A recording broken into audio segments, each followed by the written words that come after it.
do this. Good evening, everyone. Hello, hello. How is everyone doing? I hope you've been doing well.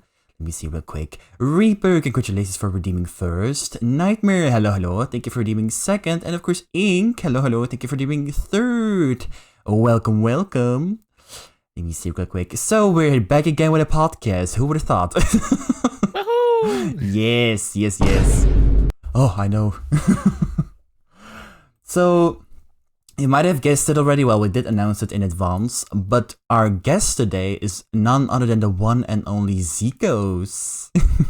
Hello, everybody. I'm here to annoy Ollie. Oh, amazing. Let me For see. anyone who doesn't know me, I am a bird VTuber. I do VTuber tutorials on YouTube, but I occasionally stream every now and again. Thank you, Ollie, for having me here. Of course. Thank you for joining us today, because it's definitely something a lot of us were looking forward to get to know more about the burp himself, you know. Hell yeah. So, to anyone new today, so hello, my name is Ollie, or Ollie Dandelion, and I have a weekly podcast going on called Beyond the Model. And basically, the plot of the podcast is that I invite fellow VTubers, and we get to know more about them, and generally learn more about why they got introduced, or like how they got introduced to the world of VTubing, and what they fell in love with, and like what are maybe like future things to look forward to. But yeah, that's kind of the thing. Of course, I have my list of questions that Zico is aware of. If you have seen it already, I pinned a message to let people from like now and like later on in the podcast know, like, if you have any questions, you can just pop them in the chat. If it happens that like either one of us misses the question, there is just a Google form. You can submit your question. I have both everything on my side monitor, so I'm alerted nonetheless. Nice. And of course, if Zico has any questions, he's free to do so as well. I'm gonna ask you the stupidest questions. Hell yeah, I'm looking forward to it. Also, let me see. I hope I say it right. Rimimi, thank you so much for the follow. Thank you. Let me see. I haven't got a chance to read all the messages real quick. Okay. Let me say hi to everyone real quick. Let me see. Car, hello. Hardit, 2000. Ravy, hi. Ink, I already said. Cyber, hello. Let me see. Who else? Darius. Oh, Darius, hello. How you doing? And then Nightmare again. Hello. Shana. For redeeming the shock. But hello, Shana. Hope you've been doing well. I think, and also Yui. Hello. Welcome. How are things today? Things are going good. I think we're both looking forward to see to know more about one another and see what we'll talk about in this podcast. Because I did because I did ask before, like, how much time do you want to spend? And the suggestion was like for maybe 3 hours, but I was like, sure, but keep in mind we're both yappers, so. We are. That's gonna very easily go past 3 hours. I don't even doubt it. Yeah. That's the thing. Okay. So you did just do like your little introduction. Like, okay, you're Zekoz. You're like a burp VTuber who is well known, I would say, for doing like the VTuber education. But my first question already is like, what first inspired you to become a VTuber in the first place? Ooh, okay. We're going all the way back. Yes. Right. So, from the core, I am a weeb. I love anime. So I feel like that's what every VTuber kind of goes through, right? They're like, I love anime. I want to be anime. And then they become anime and spend thousands of dollars doing so. But the way I found out about VTubing, the reason why I wanted to, goes all the way back to, I think, 2019. Oh, okay. Before the pandemic was when Hololive first had their what's it called? I think no, it wasn't. Was it the first? I don't think it was. I think it was the first branch. Yeah, the Mm. branch with Kiryu Coco. Kiryu Coco was my Ah. entry basically into VTubing as we know today. If we don't count that, we can go all the way back to like 2016 when Kizuna Ai was around. Oh, even then, okay. Even there, and I was like, oh, this is pretty neat. But then I kind of dropped it because I was like, oh, that's cool. But then I got super into it when I saw more clips of like Hololive and Kiryu Mm. Coco Mm-hmm. and all that, and particularly Coco because she was bilingual compared to the Oh. rest of Hololive who were Japanese. So she could speak Japanese and English, and I got to watch a lot of her clips because she also spoke in English, so it was a lot easier to understand. Mm-hmm. And then when I saw that, I got into it and I started watching more. And when that happened, Hololive also introduced their first like EN Mm-hmm. branch. So that's Hollow Myth with Gura, Ame, Kelly, all them. And then I started watching that, and I got super Yeah. inspired. I was just like, oh, what is this like really cool new tech? I want to learn about it and I want to like try it out for myself as well. Mm-hmm. So when I dived into it, there wasn't a whole lot of resources. Ah, yeah. Naturally, this was the very start of it all. Yeah, yeah. Yeah. So I started off trying to figure out how I could even get any kind of avatar on screen. Mm-hmm. And that's when I got introduced to PNG tubing. It wasn't really known as PNG tubing back in Mm. the day. We didn't even have PNG or Fuji. Yeah, we didn't have Fuji back then. Mm-hmm. So what I had to do was basically get how was I'm trying to remember how it worked. It was some kind of weird like code thing that you had to do Mm-hmm. with Discord so that Oh. when I made an entire server just to do this. Just uh okay. yeah. So it wasn't very easy. So I made an entire server. I did some plugins on Discord, and Mm-hmm. then I hooked that up to OBS manually, and then that's how I could get my PNG on screen for it to react to me talking, which is basically mic volume. Yeah, yeah. Yeah, so it was scuff as fuck. It was super, super like, built with scraps Yeah, sort of yeah, thing. But it yeah. worked out. And after that, I I tested my shoddy rig with a Gura PNG because I freaking love that shark. Mm-hmm. And after that I drew up my own model. And that was the start. The start of it all. I drew up my Oh, nice. PNG. Mm. Yeah. And yeah. So yeah, and to kind of put it in short, like the first interest came for like those like first VTubers you saw, and then it kind of snowballed into this something bigger to the thing it is today, basically. Yeah. So like I watched those VTubers and I got super interested. And this was around the time when I was like I was starting a lot of new things as well. Mm-hmm. So for example, the pandemic and stuff were happening. It wasn't a very good time.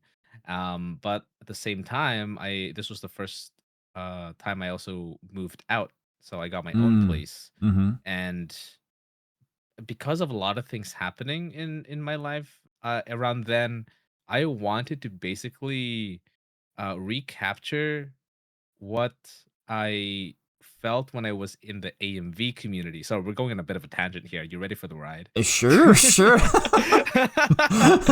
preemptively saying it because I'm all yeah. ears about it. So this all was also very heavily influenced by AMVs. So if you don't know what AMVs are, it's anime music videos. Ah, yes. They call them edits nowadays. These youngsters back in bad. Were called No, I remember it fully well. The AMVs, yes. Yeah. So I basically started like a lot of my editing stuff from AMVs. That's when I really got into it. Mm-hmm. And that was in like my teen years. And I was so into AMVs that not only did I have an AMV channel on YouTube, Mm-hmm. but I also made a lot of friends there and made my own groups and even made my own studio. Mm-hmm. My Yeah. AMV studio. I got super into it, and then I also like uh entered competitions and won a few competitions, which was Oh, cool. nice. So yeah, it was really cool. And what I loved about AMVs, and especially looking back at it, was the community and the friends that I made in there. Mm-hmm. Mm-hmm. Uh, and because I would spend so much of my time back then with my friends that I made in AMV through AMVs, Oh. with just like doing like I met one of my best friends there too. Oh, And we nice. would just play like MMOs or just play like games and all that kind of stuff. Mm-hmm. And then so what happened was when I eventually grew out of it, and like people kind of left slowly, and Mm. then just moved on with their life like you do normally. It just kind Yeah, of it's happens. it's a it's a normal thing in life, I would say. Like people come and Yeah, go, so it's just natural. Yeah. exactly. People come and go, and then your hobbies and passions kind of fade in and out. Um, so you kind of just you go on this ride a little bit, and Mm-hmm. eventually I stopped editing. I stopped making AMVs and stuff, and then it got to the point where I was like, I miss what it was like being in the AMV community. I miss what it was like Mm. being in a community, being in a friend circle, and doing all this kind of stuff, and also doing YouTube again because I had stopped doing YouTube. Ah, yeah. Yeah. Mm-hmm. So I found VTubing, and I got super excited about that, and especially seeing all the Hololive girls do it, and I Mm-hmm. got super nostalgia. I was like, "Oh my god, wait, this kind of reminds me of like my AMV days." Mm-hmm. So I when I moved out, I looked at that and I was like, "You know what? Shit's kind of hitting the fan right now. Shit's kind of like life is kind of, you know, shit with Yeah. COVID and all the life stuff, whatever." Mm-hmm. So I was just like, you know what? I'm gonna start over. I'm gonna start over with VTubing. Mm-hmm. And that was like the main driver of it. Mm-hmm. I basically just kind of wanted to start fresh with something. And Mm-hmm. VTubing was perfect for that because you are another character Yeah. basically. Yeah. Yeah. So you basically, yeah, I got like a new YouTube channel. Well, like, quote unquote new. It used to be, yeah, it used to be a Genshin channel. But Mm, anyway, yeah. still relatively new. Mm-hmm. Got my own model, and then just started it off. Started it off Okay. all Uh, because I missed AMVs. Nice, nice. Okay, a couple of questions come to mind though, because you talked about Yeah. like the AMVs and editing. Because we know that well, you're also known for like the karaoke streams or like the singing some time to time. Mm. Does this mean like with the time with the AMVs that you were like mainly editing the AMVs, or like or also like singing in those AMVs?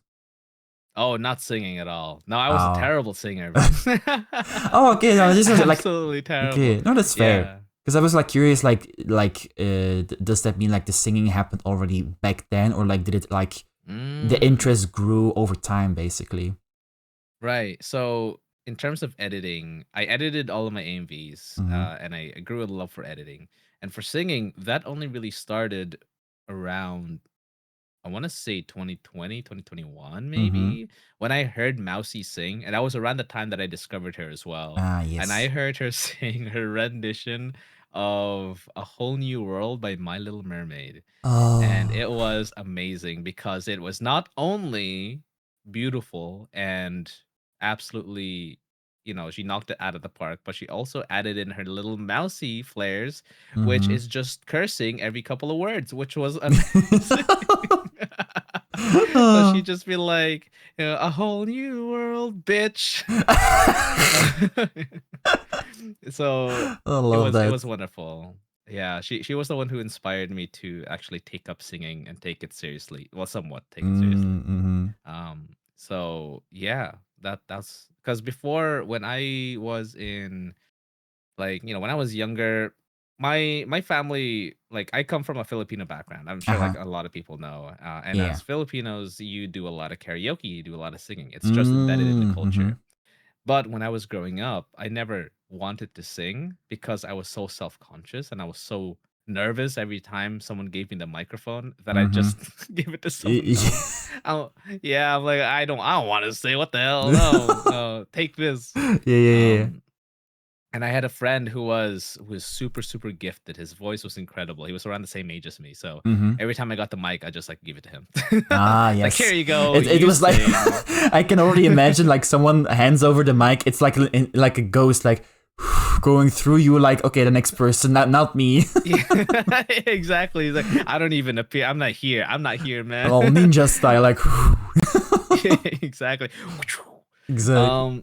Um. Yeah. So yeah, it was interesting. Because my parents and my family always wanted to get me to sing, but I never Mm. wanted to until I reached secondary school. That's high school for all you Americans. Yes. And when I was in secondary school, we had a play. And in the Mm-hmm. play, you could audition to be part of the main cast. And of course, if you're part of the main Oh. cast in a play, you would have to sing, right? Yeah. And for one of these, I didn't sign up for an audition, but my music teacher uh, got us all one day to just, practice some songs. So we all have to sing something Mm-hmm. in a group at least. And she heard me sing and she was like, you should try out. You should like audition for this thing. Mm-hmm. And so I was like, okay, yeah, sure. I don't know. I don't know why you say that, but okay. Okay. uh, yeah. So I was like, you know what? I'll give it a go. I'll give the old college What's try. the worst that could happen? Exactly. What's the worst that could happen? And well, we were soon to find out because when I was about to approach the room Mm-hmm. for the auditions, people were lined up. You had people with guitars, people rehearsing their lyrics and all that. I had nothing prepared. I didn't even really know what to sing. I was just like, "Oh fuck it, I'll just sing the song that I sung Oh. in the class, which Yeah. was 18 by Ed Sheeran." Oh. And which is not a fucking it's not an easy song, by the way. I mean, I wouldn't know, but I believe, yeah. And so I went in, after I think I went in after a guy who had a guitar, so you already knew that I was, in comparison, this guy was way more of a professional than I was. Mm-hmm. So I went in, and there was a panel of judges in front of me because it was all the music teachers, or at least all the teachers that were in charge of the musical, because of course they Mm-hmm. had to pick Mm-hmm. the main Mm-hmm. cast. And I tried my darndest to not to sing, but to remember the lyrics. Ah, that's yeah. That. I forgot everything. Oh I went up no. there. Yup, I started playing the no, we didn't even have, it was all a cappella. So I started to Oh. get in the groove, get into the beat, I tried to remember how it went, and Mhm. then like I started singing, and I did like one word, and then I completely forgot the rest. Oh, you blacked out. I blacked out, dude. And then my Oh. music teacher who picked me, he was the one who was like, "Oh, you should go up there and try to sing." She was trying so hard, bless her heart, to help me Oh. recover. She was even like trying to sing the first couple of lines to try get me into the groove Trying again, to lip and sync, yeah. then yeah, or like just even literally singing the tune. Oh And I just no. stared at her like a fucking statue. I was like, I'm sorry, miss. I Oh. fucked this up. I don't know. Was it stage fright? It was kind of like stage fright, Yeah, I I was think. gonna I just say like completely just like forgot stage everything. fright, like oh yeah, that's Yeah. yeah. Oh, that's unfortunate. Yeah, truly unfortunate. So I just, yeah, I dropped it. And But of course, yeah, naturally I never got picked, but yeah. but did it at least awoken something to like do something more with the singing that you like do today or Not it didn't influence today, but it ah did kind of like make me think like, oh, like maybe there is something there. Um gotcha. but I didn't know. I didn't know what she saw in me. I didn't know what I had at all. But there would be one time, because I so after that I was like, okay, maybe there's a chance. But Mm-hmm. then when I was hanging out with the AMV gang, and with our extended friends, we ended up in a call where I think we were just like vibing, we were just singing stuff, Mm-hmm. and then eventually it came to the point where people just like tried to sing something, and it went to my turn, and I being the ambitious one that I am, decided to sing an incredibly difficult song, which Oh, is what was it? It was by John Legend. I forgot his name. All of Me oh, by that John one. Legend. Mm. Fucking a hard song, dude. Holy shit. Oh. Um, like even if I try to sing it now, I'm like, oh man, yeah, I can. I'm a lot more experienced, but holy, that's Yeah, crazy. yeah. And and so me being completely out of my water, I was like a fish out of water when I was singing that. But I was like, you know what, this will impress people because it's a hard song, so Mm-hmm. I'll just do it. And so I Yes. sang. I tried to sing because I was like, yeah, this is gonna get me all the clout. The clout didn't exist back then, but I was like, yeah, this is gonna, people are gonna think I'm so cool and stuff. Yes. And so when I started singing, um, I, I this time I had the lyrics because I was just like at my PC, Mm-hmm. but I was so bad, dude. I was so Ah. bad that a couple people in the call told me to stop. They Oh just no. told me to stop. They were like, dude, for the love of God, just stop Yeah. singing. They weren't that dramatic, but yeah, it felt like that. Oh They no. were just like, "Hey, why don't you just stop?" I was like, Yeah, "Oh fuck." just stop. It's good for Ooh. now. Yeah. I was like one verse in and I was already cooked. So yeah, that was, I know, looking back, I understand why they said it because it was terrible. But at the time, that like shot my confidence. I was like, oh Ah, fuck. was there Absolutely was rock there like bottom. Yeah. footage? Yeah, sorry. Was there Uh, footage made? Now that I'm asking for like to show it, but like, was there like footage made that you like look back to it like, oh God, I was bad. not of that moment, but there's probably some kind of MP3 song file, voice recorder files in my old phone, Uh like from huh. 10 years ago or something like that. Mm-hmm. And even for VTubing, like I have my very first cover privated, but it's still on YouTube, and occasionally I go to it. I'm like, holy shit, what was I trying to do? Oh, okay. Yeah. Interesting, interesting. So Okay, yeah, so yeah. I do have already a submitted question from chat, but I kind of want Mhm. to like work around it because it is about basically your design. Yeah. So, um, what I first want to like to know is like, what was the inspiration about your model for Zekoz? Like, because we Mm. know that, like there's like this big, I guess, focus on like the bird with the wing and all that stuff, but like, where did the how do I say this? Where did the interest to do something with a bird come from? Hold on. Oh, okay. Are we good? VTube Studio Okay. broke. Okay. Okay, we're back. Okay, VTube Studio froze for Yeah, a we're second. back. I was like, huh? Damn, VTube Studio. But like, So yeah, what were we saying? yeah, did the inspiration had to do with something Mm. on like from yourself, or was it maybe from like a character or pure imagination, maybe?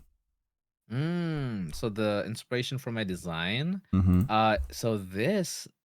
So funnily enough, this came from a design or it was inspired by a design I created for a game, because Oh. there's yeah, there was a game that I used to play a lot back in the day. I won't mention it because I feel like that'll just kind of dox me, but Ah, yeah, okay. I Sure. can't help people if they want to just go dig it up themselves. But basically, I created a design for a game for a competition that they had, and the competition was, we'd like you to create a design for our new skin line. Mm-hmm. And I was like, oh yeah, this is dope. I love this game, and it'd be cool if I could get like my design as an actual skin in game. So I did that. This was the hardest I've ever worked on a design. I Mm-hmm. literally I went through inspiration after inspiration, and then I wanted something to do with feathers and like Mm. being, like like dancing and all this flowy stuff and Yeah. free, free movement. So I was like, okay, what's my inspirations here? And then I looked up references, and then I landed on a tree swallow thing. I Mm-hmm. didn't even know it was a tree swallow at the time, but Mm-hmm. I was like, oh, this is a really pretty bird. And it was the tree swallow with the white, blue, and gray, like dark gray, Yeah, yeah. sort of color scheme. And I really wanted to capture that in a design. So when I did that, I came up with a bunch of stuff. My earlier stuff was so ass, but then I kept working on it, and then I eventually landed on something Mm-hmm. that got me not first place, unfortunately, Oh, but okay. it did get me an honorable mention, which I think is pretty decent for Mm-hmm. the entering a popular games design contest. Mm-hmm. So I ended up getting an honorable mention. And because it was an honorable mention, I was also able to get the winning designs skins for free. So that was cool. Oh. Uh, and so uh, that design, it was funny as well because that design was also created on Zana. So Zana Oh. actually predated Zekoz, it technically. So okay, uh, okay, interesting. yeah. So yeah, it's funny. Yeah, Zana inspired Zekoz's design, and Zekoz's current design inspired current Zana. Who would It's have like we've come thought? full circle. Yeah, right. It's Who a would have full thought? circle moment, exactly. No, That's interesting to know though that like your design Yeah, got inspired from like something from like I guess a project. Because that yeah. I don't know if you remember, but that is like something similar to the design that I had for Ollie. Because Mm, um the original design for Ollie was this like from like a project that I used to do, and mm, like the the character that I designed was like this like steampunk a la Cruella de Vil villain kind of vibe. ooh. And Mm-hmm, but I thought that that design was too sharp in a sense, if it makes sense, for like my mm, personality. So I figured right. let's try something more friendlier, like more Mm, approachable, but still mm-hmm, very similar to the original design. And so mm. yeah, but Yeah, that's pretty cool. I think I yeah. remember you showing that to me actually, I like probably one day. did. I probably Yeah, did, yeah. But that's very interesting different. though, You're like yeah. an evil villain. Yes, well. Never say never, but Well, but no, that's interesting. Well, I was curious though. Was there mm. ever any other like mindset or like thought that you would have gone with a different design or direction with your design, Oh or yeah. mm-hmm. So yeah, you were gonna ask? No, I was gonna continue the question like, because like of course like the bird thing, but has it been always been like instantly thought like I'm gonna do something with the bird, or like I'm instantly gonna do something with like the design that I created for this game, or were there like Mm. genuinely first like attempts that with different mindset or different sketches, like for example. There might have been a scenario that the Burb Zico might have been like a completely different character overall, Mm. if that makes sense. Yeah, there was. I can try to send it to you on Uh huh. Discord, and if you want, you can send it to, or you can show it to Yeah, chat. yeah, yeah. Let me Um, see. Oh, hold on. Okay. but Some I had, yeah, hang on. This is some exclusive Okay. content, chat. Every now and again, this design breaks through, and people get to see Oh, some you older you do. iterations of Zeko's. Ah, okay. You do show it on stream then sometimes, or Oh, like very rarely, because oh, the topic okay. never really comes up. I think the Ah, last time I okay, showed yeah. this was a couple of years ago. So, Yeah, yeah, that yeah. yeah, it doesn't get shown very often, but it is something. Let me Mm-hmm. see if I can find it. Hang on, sorry, give me one No, take your second. time. Here's Take your something. time. Maybe Hmm. let me see a follow up question. So the what I Oh said that yes. the chat has committed. What Hmm. was the creative process like when putting together Ziku's VTuber outfit? So kind of similar to what Hmm. the model is today. Is it similar to what you said that it was like from the game inspo or? So the game inspo was very, very different to my outfit. Mm-hmm.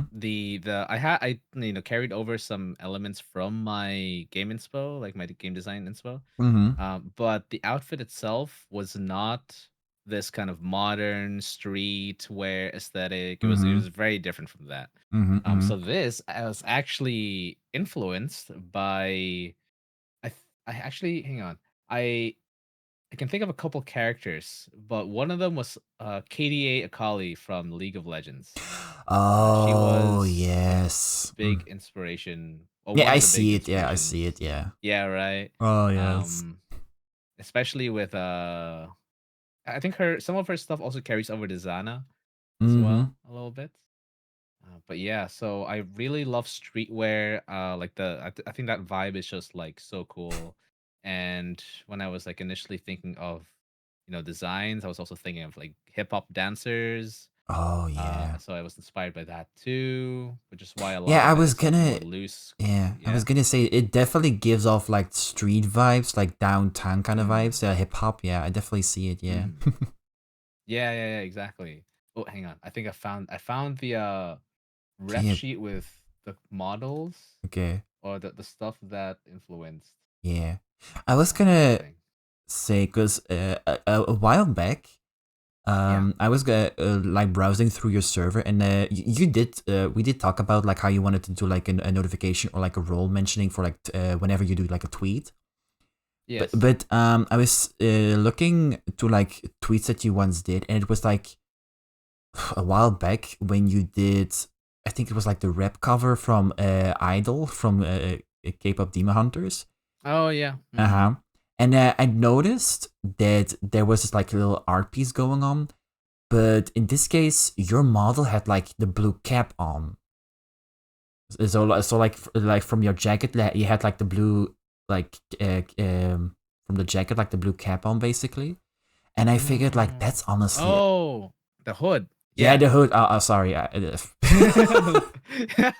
It's is all right. English is hard for oh me it is too. like yeah the hood yeah. I was like blue cap. But yeah, the hood. And I figured like that's honestly a cool toggle though to have like the bad guy Mm. kind of vibes. But yeah, Yeah. I I forgot that I could do that. Like I don't have the toggle, but I I was gonna forgot that say, I is could that a ask for the toggle? toggle. No. But I don't think I have the artwork for it anyway. Ah, And unfortunately, unless I can get someone who is very good at mimicking other people's artwork, or especially this one, I'm not mm-hmm. going to be able to get another toggle. It's Yes. just it can't happen because the artist that I had make this model Uh-huh. is unfortunately like basically retired. She doesn't do art anymore. She Ah, she okay, doesn't okay. yeah, she doesn't accept any commissions, she doesn't post art. I think she has followed her dreams of becoming a voice actress, which you know what? Fucking Oh, fair that's enough. great. Oh, yeah, fair enough. Honestly, Yeah. that Fair she enough. eventually did something still good, but yeah. Let me Mm. see real quick. Yeah, because I think she was some voices of some Vocaloids back in the day too. Mm-hmm. So it's pretty insane. Okay, let Um me yeah, but keep chatting. I'll mm. to insert the image that you sent it. Oh yes. And then after that you can insert this one as well. This one was the model that I was playing around with for a Zekoz Uh-huh. thing design, but Oh, it never interesting. really yeah. Okay. It was very different. Okay. Okay, But yeah. don't mind how big it is, chat. Um, don't mind what is happening on the screen right now. Huge. It's a huge Massive. file. Big one. Hold on, give me a Forgot how big it second. was. Give me a second, chat. That's quite a big one, Jesus. Yeah, it just because I started off with like a 1080 or 1920 by 1080, but then Uh-huh. just kept getting bigger and bigger because I started adding more stuff. Oh, I do So see. yeah. Okay, so I see the one from KDA. I do see Mori as Mm. well. Oh yeah, that's fair. Yes. Okay, Yeah. interesting. A lot of them. Yeah, I think these were my main inspirations for the model itself, like Yeah. the outfit. Mm-hmm. But yeah. Mm. Okay, I could be wrong, but I do Yeah. notice that okay, so you have like the front and back sketch, but your actual PNG that you use has something different happening. That was that still like an alternative design or Oh, the on the bottom right one. yeah.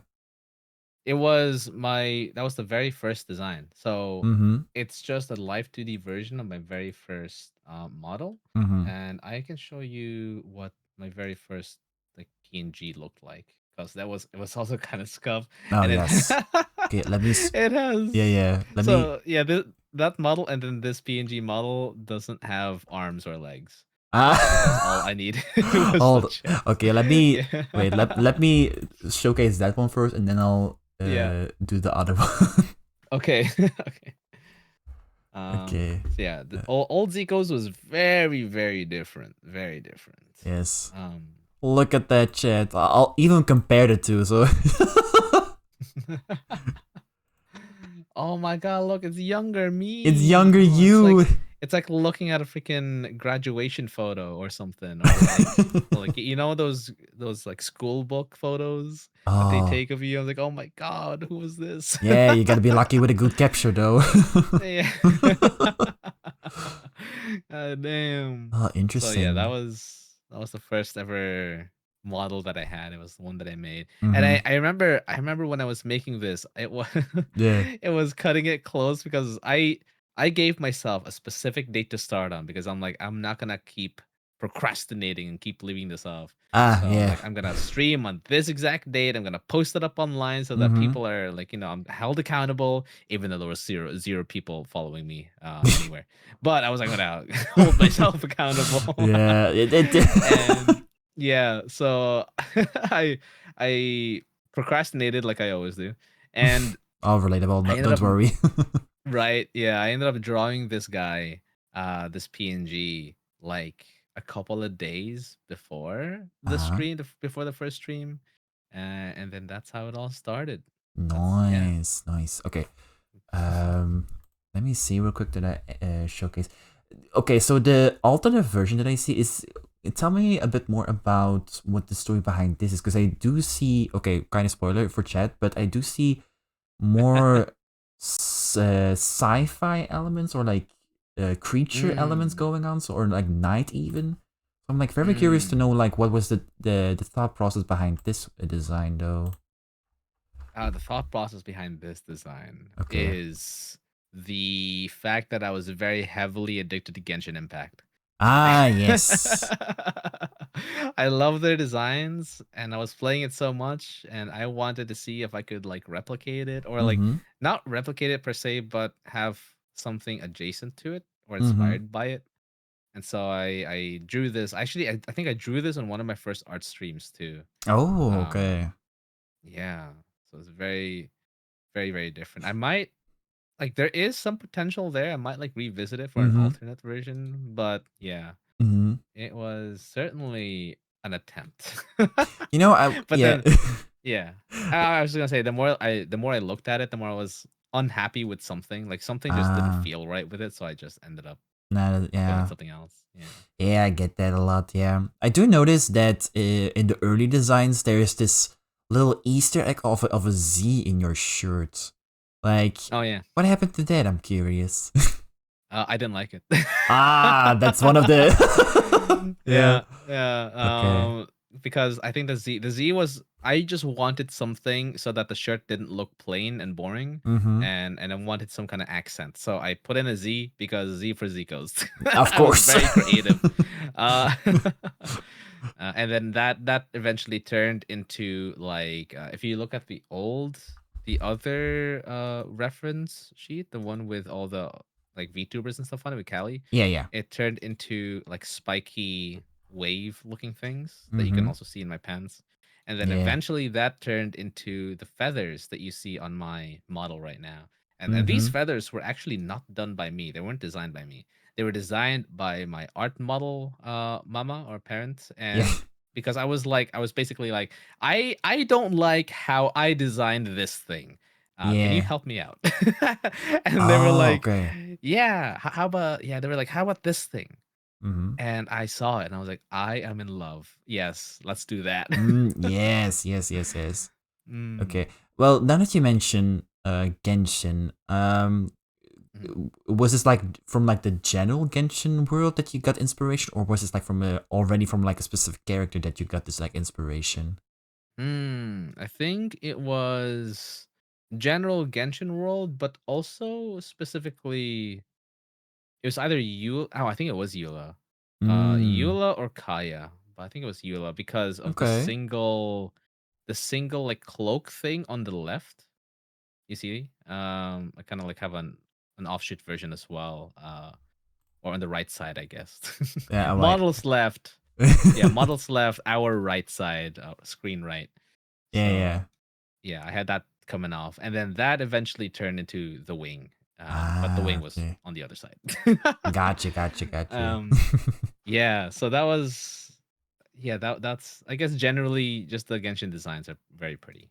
So I will say it definitely has its charm. I will say. thank I you. was definitely surprised by the shoes that it has like these claws, but I'm assuming that it's like the bird claws in a Yeah, way. the talons. Yeah. Yes, Yes. Nice. you are correct. Okay, let me see. Go that one back. Okay. Okay, nice. Very nice to see that. Mm. Let me see. So we talked a bit about um the design in general. Stretch! But thank you for the stretch, by the way. Also, if they're like stretch redeems or hydrate redeems, they are like for both the guest and host. Just like a fair reminder. Oh, all right. Okay. All right. Time to stretch, folks. Time to stretch. Okay. Okay. Thank you. Nice, All right. nice. Good So stretch. Good stretch. yeah, good stretch. So what I'm curious to know is what was the thought process of coming up with this one word named Zekoz? And what was are there maybe like different names that you first thought of that you wanted to work with, or was it just like you were browsing and the word Zekoz came up and like, okay, I can work with this? Okay. So this one actually stems from a name I had a very long time ago. Mm-hmm. So I'm not gonna say what the name was because again, similar to the game thing that docs me. But my name Zico's comes from a old username I had, Mm-hmm. and it's basically a shortened down and more name-like version of that username. Mm-hmm. I can tell you the first part of that username, which is 0, which is generic, so it's okay. But also 0, so the ZE in Zico's is the 0 part of that. Mm-hmm. And there was 2 influences to Zico's, the name Zico's. First was 0 from Code Geass. If any of y'all have watched that, it's Lelouch's the main character's alter ego. I love Code Geass. It's my favorite anime of all time ever. It'll continue to be my favorite anime of all time ever. I have I've watched it so many times, and I'm not someone who watches things multiple times. Oh. So it was a huge influence on me. The anime was a huge influence on me, and I immortalized it in one of my names. And that eventually became half of Zico's. Now, the other half of Zico's was also inspired by part of the older username that I had. But Mm-hmm. the reason why I have Z or the Z at the start and end is because of a old Call of Duty COD 4, some Modern Warfare player. It was a very famous player at the time. I Mm-hmm. don't know if any of you guys know him now, but his name was Zekoz. And so you can see Oh, the okay. Z's at the start and Z at the end. I love that guy. He was a big inspiration of me being a sniper in every game that I play ever. Yes. And his name I thought was super cool because you could say it backwards as you could say it forwards. So Mm-hmm. Zergriz is still Zergriz even if it's spelled backwards. I think that's called a palindrome, Mm-hmm. which I learned recently because thanks to chat. And I think my YouTube studio froze. What's going on here? There we go. Yeah. So yeah, that was an inspiration between for my letters, and then the CH at the end. I know people like to be like, oh, that's Zico's Cha, my government name. Zico's Chan. It is not Chan. It is not just Cha. It is not part of the Zico's Cha first name. It Mm-hmm. is simply a shorthand for channel.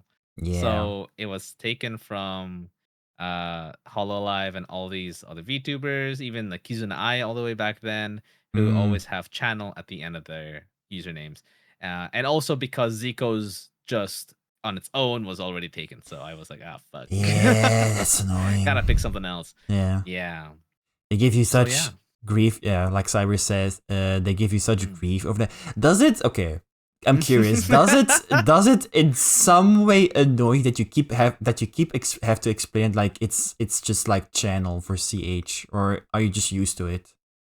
I'm used to it at this point, and honestly, I feel like I have to explain to people the pronunciation of my name more Yeah. than I have to explain the ch, because people just kind of so Yeah. Zeko's ch, how the ch of that is Mm-hmm. capitalized, so people can separate the Zeko's part and the ch part Mm-hmm. because of that capitalization. So people Yeah. don't usually, you know, say it wrong. They don't say, "Oh my god, it's Zeko's ch." um, they know that it's Zeko's because of Mm, the of that. yeah. Yeah. Now that you mention it with like the pronunciation, I have heard people say like Zekoz even, and I'm like, Mm. sure, but I think in general it's pronounced as Zekoz. Yes, it So. is. So this is the funny thing, Mm-hmm. and I think you might get a kick out of this because when I first started out streaming, I pronounced it like that. I pronounced it. I As pronounced my own name Zekoz. Zekoz. Oh, Yeah, I okay. said Zekoz. The Maybe reason that's why. why, yeah, I mean, naturally, you would pronounce it Zekoz. So whenever um, people ask, "How do you pronounce your name?" Is it Zekoz or whatever? And then I'm like, "Oh, it's Zekoz," but you can say Zekoz because that's also how I pronounced it back then. yeah. So I can't really be mad or No, anything. that's Uh, fair. yeah. So the reason why it came to be pronounced as Zekoz instead was because of a certain friend I had. One of the first friends I've made in VTubing, and then she pronounces Zekoz. Mm-hmm. And ever since then, other people started calling me Zekoz, Mm-hmm. and I kind of just adopted it. And because I was like, oh yeah, that sounds like cool. So I adopted Zekoz, and then it just became that ever since. Mm-hmm. Yeah. Okay, interesting. Mm-hmm. Let me see. So something a bit about how you personally see yourself through Zico's. Um, Mm. do you feel more like yourself on or off stream? Would you say? Mm, definitely leaning towards on stream, Mm-hmm. which is a funny change because how do I say this? Back then, I Mm-hmm. felt way more of myself on stream. Mm-hmm. Like I was more of myself on stream than I was off stream. Mm-hmm. But then the more I streamed, the more I made content, and the more I just like embodied how I was on stream, Mm-hmm. the more that leaked into me off stream. So Mm-hmm. I ended up being more like I am on stream, off stream. So now it's like the gap between the two is much less than it was a few years ago, especially when I first started. Mm-hmm. But yeah, I would certainly say that I'm more myself on stream than I am off stream. Yeah. Interesting. Yeah, I can kind of relate to the fact, indeed, that some of us do feel more themselves or like more express themselves more on, in this case, than off. But yeah. Yeah. Ironically, having a mask, aka a VTuber model, allows you to be more of yourself than you ever Mm, were without the mask. true, honestly. Because yeah, like I don't know how you feel about this whole thing, but for me, not having to worry about my identity or my face or any other thing, just being able to speak through VTuber allows me Mm-hmm. to just be more free because I don't have to Yeah, care about any of the other stuff. It exactly. allows me to be more expressive. Yeah. No, I know, I definitely see that. Yeah. Mm. Let me see. So, let me see. Speaking of like the on and off persona, has there ever been a time that your VTuber identity ever surprised you? Surprised me? Like, what do you mean? I think related to like how how you are able to express yourself more. Like, has there been maybe times where you were just, let's say, you were doing something on stream, and then there are like I don't know, something happens on game and you just like rage bait the hell out of that. I'm like, wait, did I just freak out? Like, what's happening? Oh, I see, I see. So like leading like so into the VTuber persona that I like Yeah, shock myself. yeah. Yeah, that you're surprised about yourself, like, wait, I can't be like this, like, huh? Oh, I see what you mean. Yeah, in a way I did at some point Mm-hmm. because I'm usually like especially before I started streaming, I was a very laid not laid back, conserved guy, conserved. Mm-hmm. Like I was quiet. I didn't really express myself too much. I was very uh I kept to myself a lot, Yeah, right? yeah, yeah. So when I started streaming, of course, it started out quiet and all Mm-hmm. that until I gradually got used to everything. And then there came a point where I was playing games and I was just like literally fucking yelling at the mic. Probably when I was playing some kind of Dark Souls game or whatever. I was like, "What the fuck?" Yeah. Started hitting my desk. I think it came to the point where um when I had my old mic, you could hear when I was slamming on my desk, and that became a meme in the community. But but Ah, now you can't really yes. hear it as much. Yeah, or Yeah. I don't hit my desk as much anymore. Well, not right now. No. Maybe when I play some more like Dark Souls or whatever. I Ah, love yeah. that game, by the way. Mm-hmm. Yeah, yeah, yeah. Yeah. Mm. So that was yeah. I've certainly surprised myself a couple times before. Oh, nice. Yeah. Okay.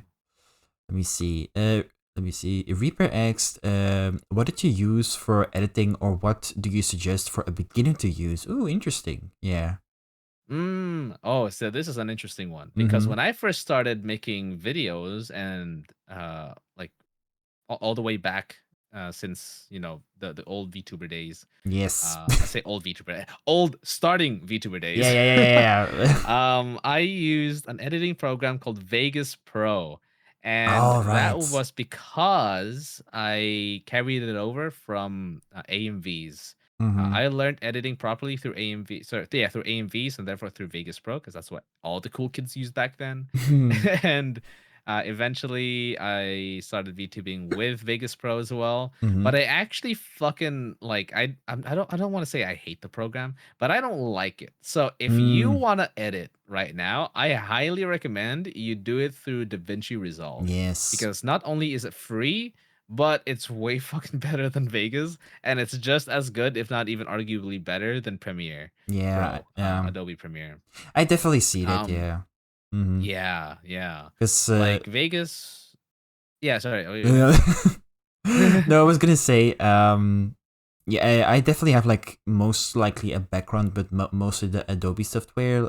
In this case, Premiere Pro, and Mm, a while back that when I had to switch, luckily a lot of people recommended DaVinci Resolve, and I will mm, say the editing has definitely evolved with using DaVinci Resolve. So yeah, I'm glad that I mm, got suggested doing DaVinci. Yeah, but yeah, I yeah. would agree that DaVinci Resolve is definitely a good one to start out with. It might Mm, be confusing a bit in the beginning, mm. but I think once you get like the hang of it, like you're ready to go, I would say. Definitely, yeah, I agree. Because like even coming over from Vegas Pro, I felt like I had to go through a learning curve. But Mm, there's so like the advantage of DaVinci Resolve is that it's so widely used that there are an incredibly large amount of resources out there uh-huh, uh-huh. that you can just search up how to use DaVinci, and Mm-hmm. a 30-minute video will come up with literally everything you need to know to start out. And that's what I did. I just watched a 30-minute video and I was like, okay, got it. And then I just went with it from there. Oh. Like, yeah, because what I like to do is I like to learn the broad strokes first, and then I'll learn all the little bits and bobs afterwards as I go. Mm-hmm. So yeah, definitely recommend DaVinci Resolve for anyone. Literally, if you are starting VTubing, if you are an intermediate, if you are an advanced editor, even, Mm-hmm. you can do so much with DaVinci Resolve. It's ridiculous. Mm-hmm. Mm-hmm. Mm-hmm. Definitely, Hmm. definitely. OMG, it's that one VTuber, UNC Grandpa Burb, cool OC Irish shared birthday boba tea education guy.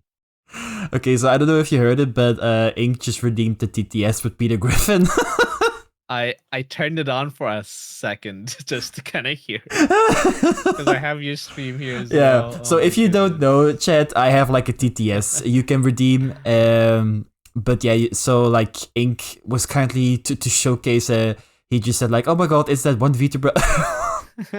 Unk, Grandpa, Burb, Cool Oshi, or Irish Shared Birthday, Boba Tea. Jesus, the title gets longer by the day. I feel it really does. I don't know how Ink keeps coming up with new things, but here we are. You know what I love? He has like the long title for you, and it's like, oh, and Ollie too. Yeah, we still gotta come up with long titles for Ollie as well. Listen, my community already has like a line for that. I think I don't know if you have seen it recently, but No.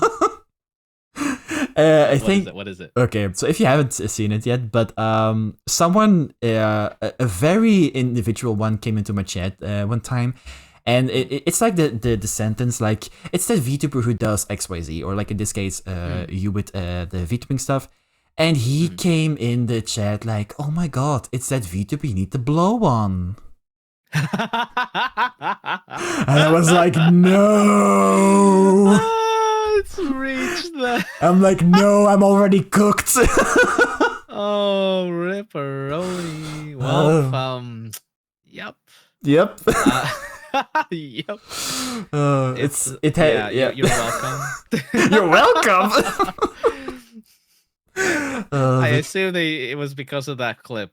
Yeah, I think it's just in being general, the clip, but also kind of like with the dandelion joke, but it's just so hysterical to think. I mean, you are a dandelion, so Yeah. people do like to blow. Let me see. We'll never know. You can't help nature, Ollie. You can't That's help true. nature. That's how true. It is. Yeah, I did thought about it recently. Even though there's like this whole, I mean, I appreciate nonetheless that the viewers do that. That there's like this whole joke about dandelions, but there isn't really any Easter egg or branding going on right now with dandelions. So I'm like, maybe I should do something with that in the future. You never know. Maybe. Yeah. You could like, you know what would be really funny? Yes. Just a thought, because I don't know how feasible this is. But because people okay. Bear with me, because it is gonna involve blowing, but it's not about that kind of blowing. The blowing the flower, he means blowing the flower. Yeah, exactly, blowing the flower. So you can have like a redeem where people blow on you, not like that, chat. No. And it'll like spawn particles and stuff in like tits, and then it'll also like move your model, because you can have just like something, move your model in tits. It will blow me bald, basically. Yeah, or something like that. Yeah. And then people can wish, because that's why you blow dandelions, just to make a wish. That's true. Yeah. Reaper just said, okay, Reaper, calm down. Reaper, calm down. Oh my god. Who wouldn't? Like, let's be honest. I'm flattered, but we gotta make a wish somehow, Ollie. We gotta exactly. Oh, that reminds me instantly of that moment with I think like 2 episodes ago when our friend Fumi was on the podcast, and we were talking about like the subject of like if he had like with in your case with like the body tracking, like with 3D in such cases. Yeah. He was talking about the fact like if he had 3D tracking one day, he would just walk around like from different angles, from front to back, and to make it like funny, he was like doing like in VTube Studio. He was like just positioning the model in like very random positions. And it came to the point that he model ended up somewhere under my desk. I remember that. Oh, I watched that clip. Yeah. It was like, gosh, move on. Leave it to Fumi to be chaotic on someone else's stream. Oh man! I mean, he has not changed. No, and I'm glad that he doesn't. Like, because he did say in the before we started, like, do you want me to behave? Like, honestly, go nuts. Like, I want you to be you on the podcast, and if it means go nuts, then it goes nuts. Like, I'm sure. Yeah. Exactly. And sure enough, he went nuts. He did. Absolutely nuts. He did. He sure did. Insane. Let me see real quick. Man. Blow him Um. like an N64 cartridge. That's crazy. Oh yes. There you go. Let me see. Oh.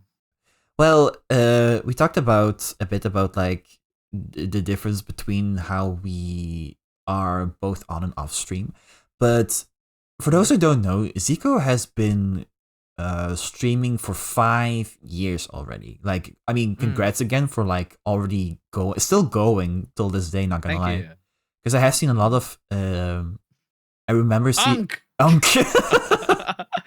God damn it! Sorry, go on. That's fine. It's fine. Because I did see. I remember the video where you talked about the struggle that you had to go through. I think many of us would at some point go through, where we would have the thought like quitting, because it can be tiresome. But I will say I do like that you still find it in yourself that like, okay, this is what I can, if I can do this and like it succeeds, then we keep just moving forward. And you know, I do appreciate others that has still that motivation in them to keep, because you never know what someone like you can do to this like little VTuber space, you know. Yeah, it's certainly like you don't realize your own potential until you get to that point, but then a lot of people don't really get to that point. And it's understandable. It's not the easiest thing to do, certainly. And I have had, as you mentioned, many times where I wanted to quit. In fact, I had 2 times where I wanted to quit. 2 times, okay. Yeah, 2 times. So I think I some of you might despise know the future first time, which generations. was I I made a hate video the about number it, 6 and 7. and As the such, thing I that shall pulled me rise back a new then, army. back The into army VTubing of was 69. being able to see like everyone's comments and how like I help people, and I was like, okay, like that gave me the motivation to keep on going. But the reason I wanted to quit in the first place was because I was super frustrated at the whole thing. Like, I knew I could put out a video that would do well. I've proven it time and time again. But I never capitalized on it once. I never took it and ran with it, and I've always regretted that because I was, of course, hindsight is 2020. But every time I think about it, I'm like, I get a little bit frustrated, especially back then. Because I was thinking, if I actually ran with it, if I knew what to do back then I could have been like so much more than I am now. So much more successful, so much bigger, or whatever than I am currently, and I just didn't leverage that. I didn't take advantage of it. So that created a lot of frustration, and then also it was a time in my life where my life was just kind of like in shambles a little bit as well. So I was like, fuck, man. So I was burnt out out of the frustration, but also in general with work and all the other life stuff I had to deal with. And I was very close to quitting because I just didn't want to deal with that. I was like, it's just better to just move on. Like I've done what I could in a sense, and then I looked at people's um comments, and then that made me want to come back. Like realizing that what I've put out was actually valuable. That's what was important to me. So that got me back in for a bit, and then I came across another stint of fucking this is, if anybody in chat is trying to become any sort of semi big or big VTuber, YouTuber, whatever content creator, just know that you will have a lot of hurdles, and you will at some point or another think about quitting. It's just how it is. I think but yeah, go on. No, I was gonna say, like, I mean, I was gonna talk about it later, but who cares? We'll talk about it now. But something that I always remind myself, and well, I think you can relate to this as well. We have so many ideas, so many projects that we want to do, like copy paste it, okay, done now. Like it's like the masterpiece that we always imagined it, but there is such a thing called time that we do have to remind ourselves. Not to the point to say like, oh, there is not enough time. It just needs time because there are so many other things you have to keep in mind. Like, first of all, you need to take care of your own health. Yes, 100%. Because I definitely do that. See that now with my well, in your case, but also in my case. And I mentioned a couple of times that, like, right now I try to finish a lot of stuff now when it comes to general stuff from Ollie, and then once that is like going and it's like pushed out, I'm gonna try and like focus a bit more on like the art stuff, because I feel like I keep talking about art stuff, but there hasn't been really like any progress on the art stuff yet. And I'm like, yeah, art stuff is hard. It is. Yeah, it can be like, it can be difficult in times where, you know, sometimes you just don't want to do art, and you get like burnt out or like demotivated. Sometimes art block as well is a big thing. So yeah, but I feel like sorry, I've lost my train of thought. God damn it. Relatable. We'll come back to it. Yeah, but if we just like backtrack a little bit to what we were talking about with burning out and like my second stint of nearly wanting to quit. Yes. I think, I don't know if you were there when I mentioned it on stream, kind of recently, but yeah, to make a long story short, to summarize the event, basically it was the same sort of frustration that I ran into. And I was just like, at a certain point, this was May of 2025. I said to myself, okay, this was not literally last year. Literally this month last year. Okay. I told to myself, Zeke, you are frustrated at everything going on with content creation. I lacked the upload schedule. I lacked the direction and the motivation and all that kind of stuff. And I was just like, you know what? I feel like quitting, but I am gonna do it. I'm gonna give it one last hurrah. And so I told myself, I gave myself an ultimatum. I said, if I don't get, sorry, no, let's start before that. I told myself, I am going to keep at this for one more year. I'm gonna do everything I can. I'm gonna upload more. I'm gonna be more consistent. I'm gonna study the algorithm. I'm gonna study VTubing and YouTube and all that. I'm gonna do everything in my power in this next year to grow as a VTuber and as a YouTuber, and to see where it goes. And I gave myself the ultimatum of, if I don't get anywhere meaningful with what I do in the year, then I can quit knowing that I did everything. Yes. Okay. And so a year has basically passed. And of course I'm still here. So meaning it has worked to an extent. Okay. Yes. Okay. So that was that was an intense time. That was an intense. But that was the main thing that kept me going, because there was many times in that year where I was also wanting to quit.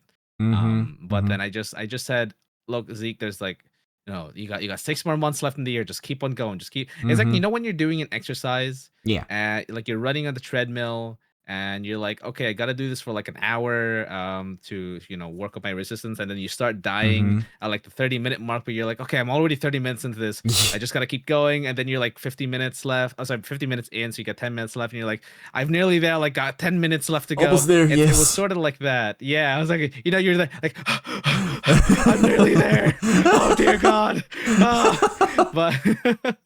But you're nearly there, and so you might as well just keep on going until the very end. It's the final burst. And then that's basically the same thing that happened to me. I was like, there's so many times where I could have just gotten off the treadmill, where I could have just stopped and left it at that, but I would have regretted doing so, because I would have gone back on my word and gone back on what I set out to do. And I don't like that. Like that, I'm not the type of person.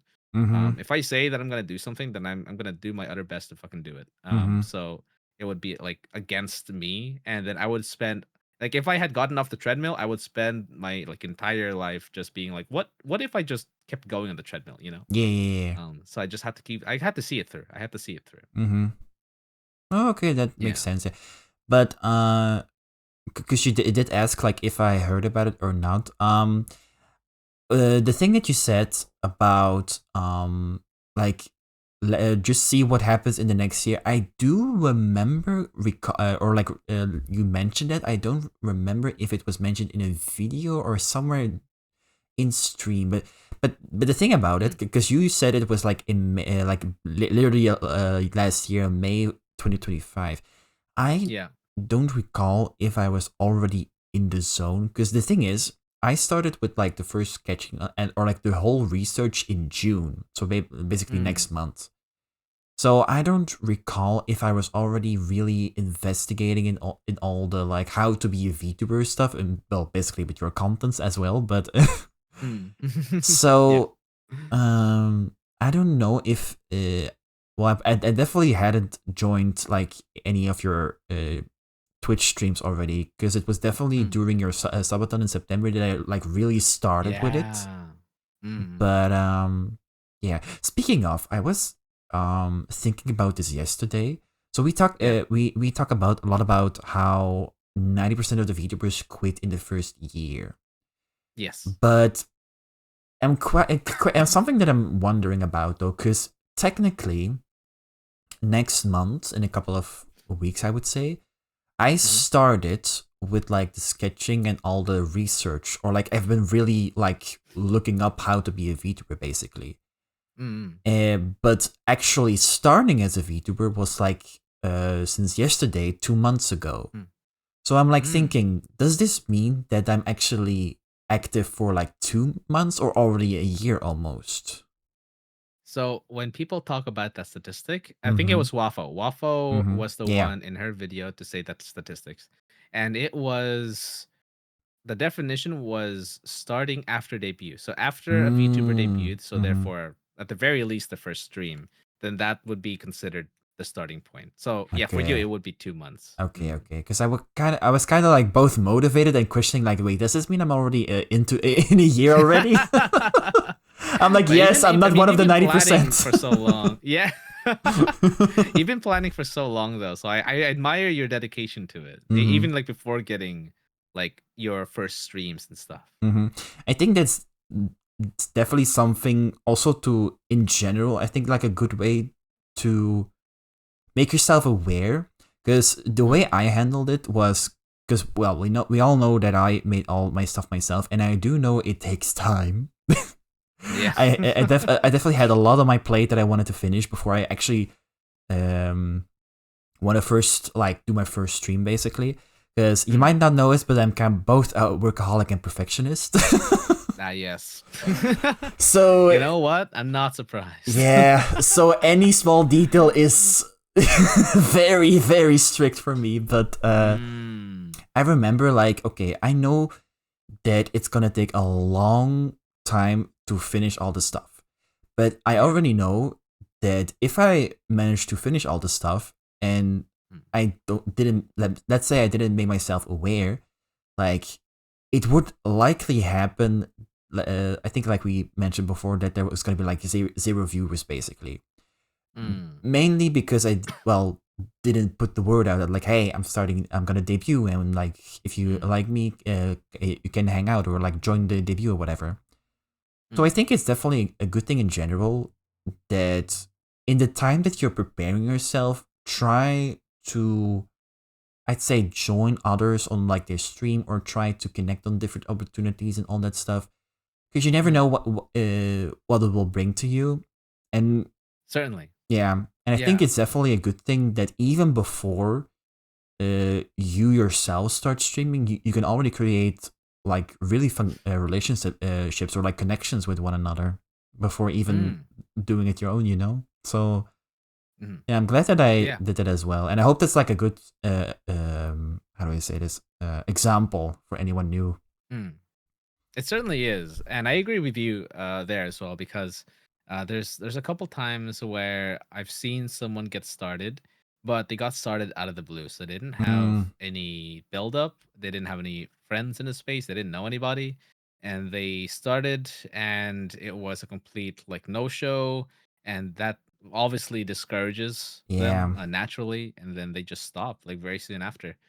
So not even like, a month in, not even a couple of weeks in, like they just basically stop right at the get go. Mm-hmm. So it is very disheartening, but I definitely encourage to make some kind of connections or relationships in the space. Like go out there and make some friends. It's a community Yeah. at the end of the day. True. And when I started out, of course, I didn't have anyone when I did, but Mm-hmm.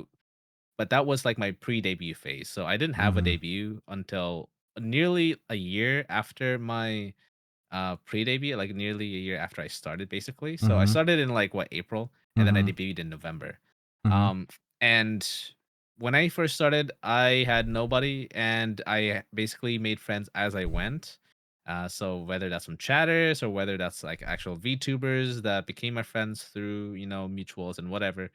Eventually, when I did have my debut, I had enough of a circle and a following Mm-hmm. to where people showed up, people supported it, people were hyped for it. It was Mm-hmm. it was a wonderful, wonderful time. Like this was my first year, not even first, like not even at the end of the year, but like almost just over halfway through my first year of VTubing. Yeah. And it really does help. So I agree with you in your sentiment of making connections before you start like properly debuting and Yeah. properly like making all these things. Exactly. Because yeah, like when people debut, they buy like big expensive models. They buy a Uh, whole lot of shit. that's They make a also whole lot of shit. Yeah, and they just like throw it out there, and then they expect people to show up in the debut, and mm-hmm. that's just not how it works. No, that's also one of Um, the things that I look back to. Like, it's definitely an exciting thing that you have like this like fantasy of like I'm gonna buy the prettiest model or like the prettiest things or whatever and like make myself like mm, aware. mm, But don't expect, well, if you manage to do like big marketing and like really put yourself out there, kind of like you apart from mm, agency, I guess, then I would believe that there are general people out there who would like already join on the debut. But I think mm, like you say, Z, like a lot of people, how do I say this, fall kind of into this trap of buy or spending way too much money in the beginning mm, and like get not motivated or demotivated because of like mm. in this like less viewers or like keep streaming for like weeks or months and no growth Yeah, or whatever. And yeah. either you making content or not outside of Twitch, that's another story. But but yeah, it Yeah, really yeah. it's the expectation versus reality. Mm-hmm. Because when you go in, especially when you've seen all these other VTubers succeed, especially when you see the agency Mm-hmm. VTubers, you're like, oh, all I gotta do is get a model, get a pretty setup, and just go live. Mm-hmm. And then I'll get the viewers, and then I'll get the people, just like these other Yeah. big VTubers out here. Mm-hmm. Because that's usually the first VTubers that you see. Mm-hmm. And so when you go in with that expectation, then you expect also for when you do it for to have the same or similar results. But there's so many factors in between that, Mm-hmm. between you and the agency VTuber or whatever other VTuber you saw, Mm-hmm. that that's just not how it works. And so when the reality finally comes and it hits you like a motherfucking truck, uh Yeah.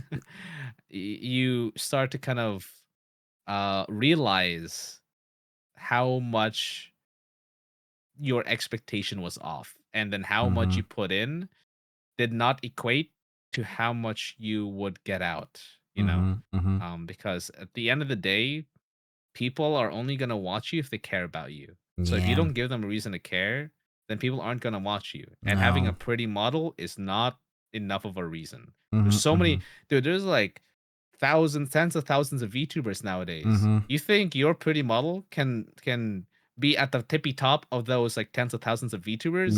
Because if you do, you're kind of delusional. I'm not gonna lie. Sorry Yeah. to break it to No, you, brother, no, but no, that's like fair. Because I mean, we have our models, but I think we can both agree there are way prettier or like more attractive models in a sense that like would bring up more attention, but well, it's it's not even like more attractive models per se, mm-hmm. but it's the fact that so many of these models are done by such talented artists that Mm-hmm. like 70 to 80% of VTubers have really, really nice artwork So they all have such like a high bar of quality. Like the Mm-hmm. bar, if out of a rating of 10, the bar of quality for VTubers starts at an 8.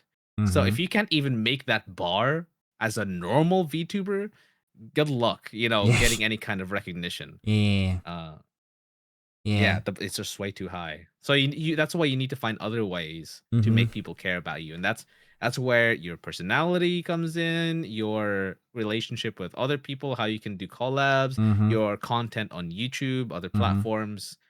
You just gotta find your special way of making people care about what you do. Yeah.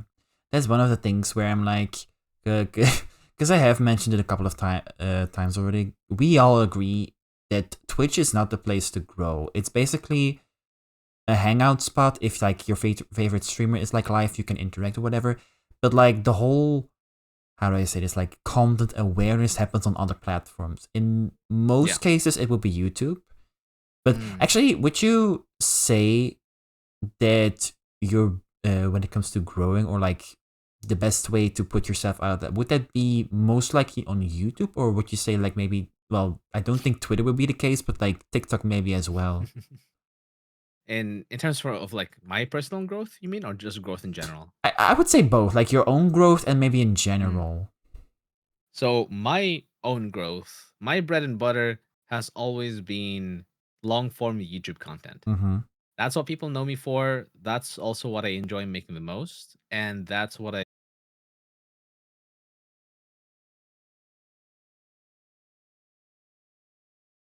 No, crashing. no, Am no. I dying? My OBS disconnected for a second. No. Oh, it happened again. No. Oh no. He's Oh dead. no, it's coming back. Don't worry. I just hope I it can doesn't. still hear his voice.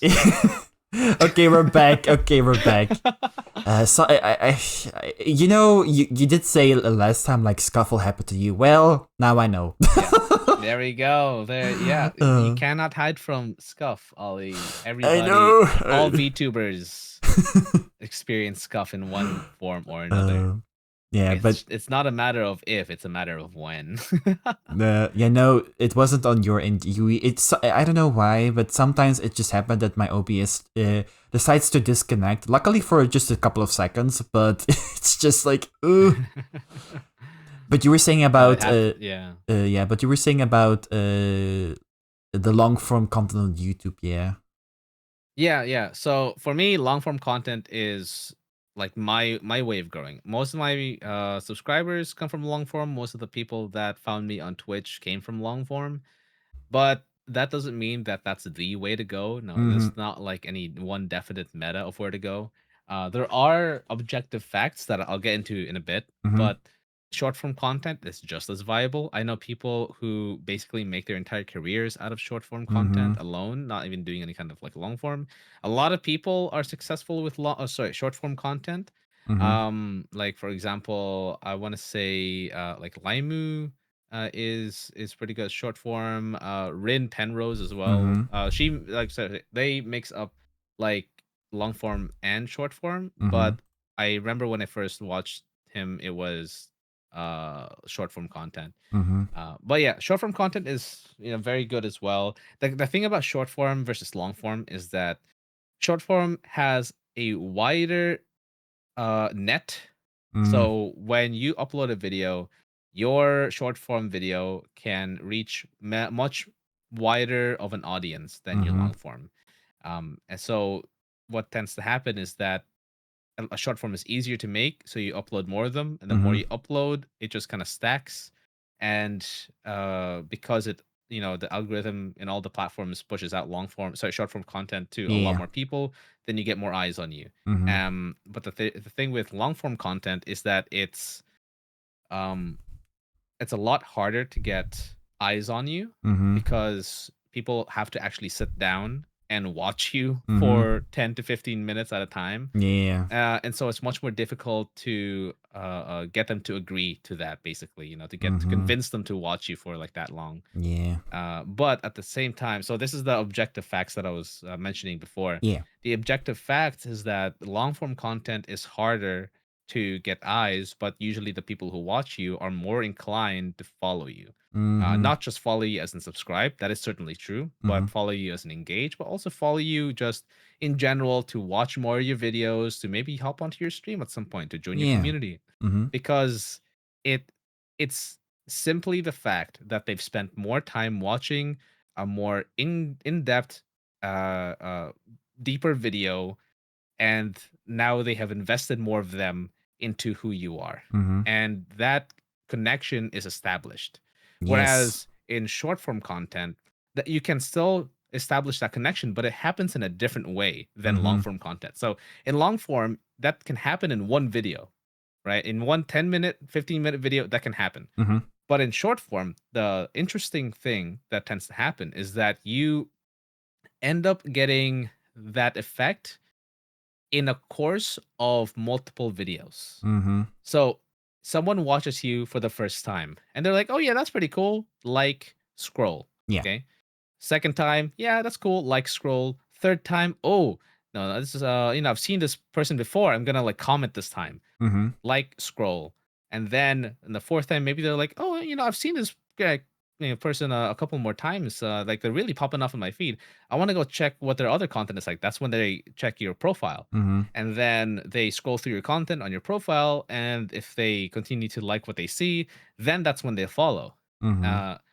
And then after that, then they are then that's when they're invested. But notice how instead of one video, they get invested in a course of like 5 videos, Yeah. because it takes longer in terms of, or not even longer technically, but it takes more tries, quote unquote, for someone to end up following you or end up being invested in who you are through short form. Mm-hmm. Which is why the strat is not to upload one short form per week. It's to Mm-hmm. upload as much as you can, Mm-hmm. like every day kind of thing, right? Of course, don't spam it.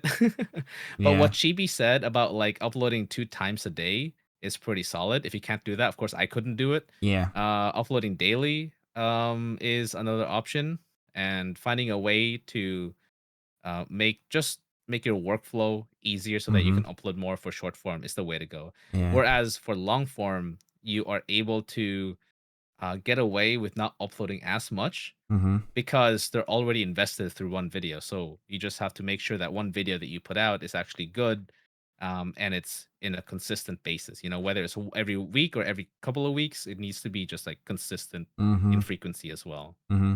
Yeah. Yeah. I did mention a couple of times on yours. Well, this is one time in particular. Yeah, I do know that I mentioned talking about like what like really popped out of my content recently to like people to come back and like the algorithm and all that stuff. When it comes to the uploading, I will say, because I've been like, what I try to do is like maybe like, okay, I post a full week of content. And then, okay, this might not be the best solution, but like, because I'm already busy with so many other stuff, it would happen very fast that there might be a gap, let's say, for like at least a month, not longer than that, because at that point I'm like, okay, I need to put out some content because it's been a hot minute again. Yeah. But I think what I want to try now is like try to post at least once a week, just because right now I had like that little boost of content, and now the way I see it, like the figures that I have like been really active with posting, and then if I lean in more towards the once per week posting, it might still be like similar to like, okay, he's still active, he's like still consistent, but it's just like a little bit less content than before, if that makes sense. Is that like once per week for short form or long form? Well, mostly it's gonna be short form mostly, because I'm still trying to figure out my first long form, but short form is more. That's fair. Short form is more easier to like produce very fast, I would say. And I mean, I Definitely. don't. Yeah, and I wouldn't mind if it's only short form content that like helps me grow and in general. But it would be fun to like, as like an exercise, to also experiment more with long form content in the future. Yeah. It's you get something different from both of them, from Mm-hmm. either one, because they work like people think, oh, it's short form or long form. They're both on YouTube at the end of the day, so they're just the same, Mm-hmm. but they're actually very different. So the thing about short form, the cool thing is that you can upload different stuff, and as long as you're like semi consistent, then you won't get punished too hard. Yeah. But in long form, the moment you upload, or actually, okay, let's say this. You're consistent in the type of video that you upload. Say, for example, me, I upload tutorials, right? VTuber tutorials advice. Mm-hmm. The moment I upload anything that's not related to that, the algorithm is like, nope, and tanks the video. Yeah. And the reason why that is not because the algorithm hates me. I mean, sometimes it feels that way, but I know that it's not because I've studied this. Yeah. Even if it does feel that way. But Mm-hmm. the reason why that happens is because the algorithm knows the audience that my video is pushed out to. Mm-hmm. And my audience, it likes VTuber tutorials and advice videos, right? That's what they come to me for. That's what I'm known as. So the moment I upload something that's not to do with that, they don't have a reason to click. Remember what we talked about with finding a reason for them to Yeah. stick around Mm-hmm. and stuff. So the reason for people to stick around with me, for the most part, especially according to the algorithm, was because I gave them tutorials and VTuber advice. Mm-hmm. So if they don't get that, then the reason goes away. There's no reason anymore. That's why it tanks. Not because the algorithm hates you, but because it's pushing it out to the people it usually does, and the people who usually would click on your videos don't click on it. Mm-hmm. That's basically sums it up. I think a good example would be if you're a content creator and let's say you decide to be more on the variety side rather than something specific, like in this case with your like VTuber educational stuff. I would imagine that in this case the algorithm has a difficulty finding the right audience because you're doing like, I don't know, you're doing like game reviews, you're doing I don't know, a podcast, or you're doing random things, and then it would happen very fast. I can imagine that, like, I guess if I have to talk about numbers, that the views and likes would like really disappoint just because you're doing in a sense too much random for it to know like what kind of audience are you looking for. You know? Yes, exactly. You're 100% right. If you do variety, you are immediately putting yourself on the back foot because it's just harder time to grow because you're going against what the algorithm is built to do. And that the thing about going in a variety way is that it's for one, it's harder for the algorithm to know who to push it out to, and also two, it's harder for people to understand what you are, if that makes sense. Yeah, I know it makes it sound like, oh, I'm shopping for my favorite VTuber, but sometimes it kind of does feel that way. Even like this applies to even the bigger people out there. Like in general, if you make it big enough, then people won't mind what you do because a lot of them will still follow you. But that's also because a lot of people already know you. But even then, the people who are large and do variety content get less views and less like just general interaction or like general audience compared to someone who is not as big but does a specific thing. And you can look at this in other big YouTubers as well. Like for example, let's look at Markiplier, right? Everybody knows Markiplier, everybody loves Markiplier. But people know him through video games. Like he does Let's Plays. He does his own unique thing in Let's Plays. If Markiplier were to do a Mr. Beast video, then that would be a completely different brand change, and then not as many people would tune into it as his usual stuff. Now, he's gotten so big to the point where he definitely could. I mean, he just released his own movie. Yeah. But if you make Markiplier like one of us normal people and not a million subscriber behemoth of a YouTube content creator, then he would not be as he wouldn't get as much views if he were to go completely out of a different content. You will still get carryover from people who are there for you because there's always going to be people who are there for you. But if you're looking to get new people, if you want your views to go up, then variety is unfortunately just like it's you can do it, Mm-hmm. you definitely can, but Mm-hmm. it's gonna be a hard like uphill battle. Okay. You know, I had a thought about it because the word variety, I wouldn't say it's not like it can't work. There is a way to work with it. I think the way to put it, let's say you are really into gacha games, and there are a lot of gacha games. Who says that you have to focus on one specific gacha game? Like, let's say you can become, in this case, a VTuber who is known to do like variety stuff around general gacha games. Yeah. In that sense, you're doing well the tag variety stream, but you just really focus on, in this case, gacha games. Yeah. So in a way, it could work. It just like depends in what category or in which niche, I guess, you want to work around with, basically.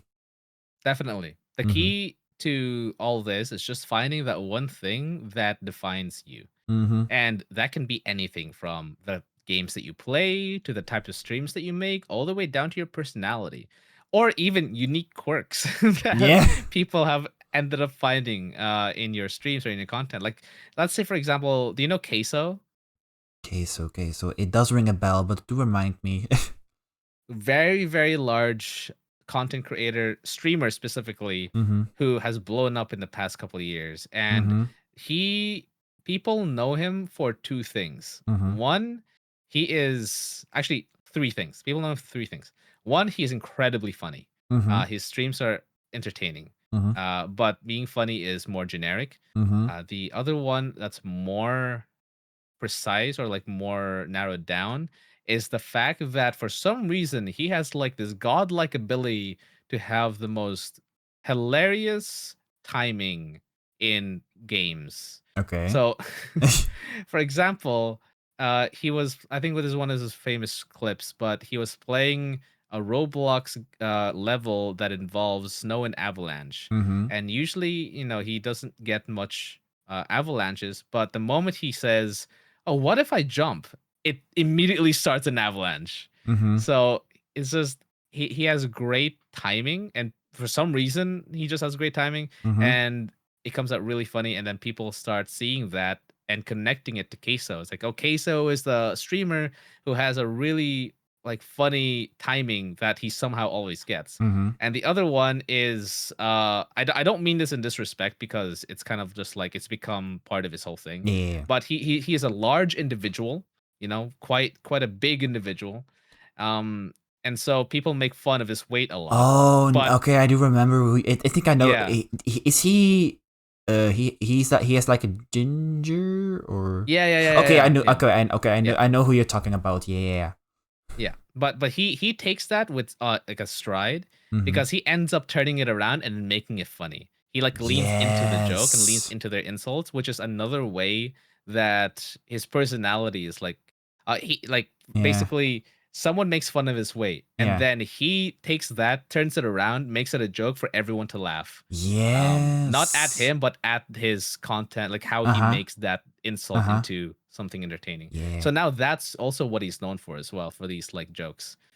So it's kind of just finding those things that kind of make you. And so if you think about it from an audience, like if an audience sees you, if someone sees you, can you, or like if you were the audience and then you saw yourself, can you give yourself like that sentiment of, this is a streamer who does X, or this is a streamer who is known for X? Because if you can find that, then you have found something that you could potentially leverage and like just lean on, like lean in it and see where it takes you.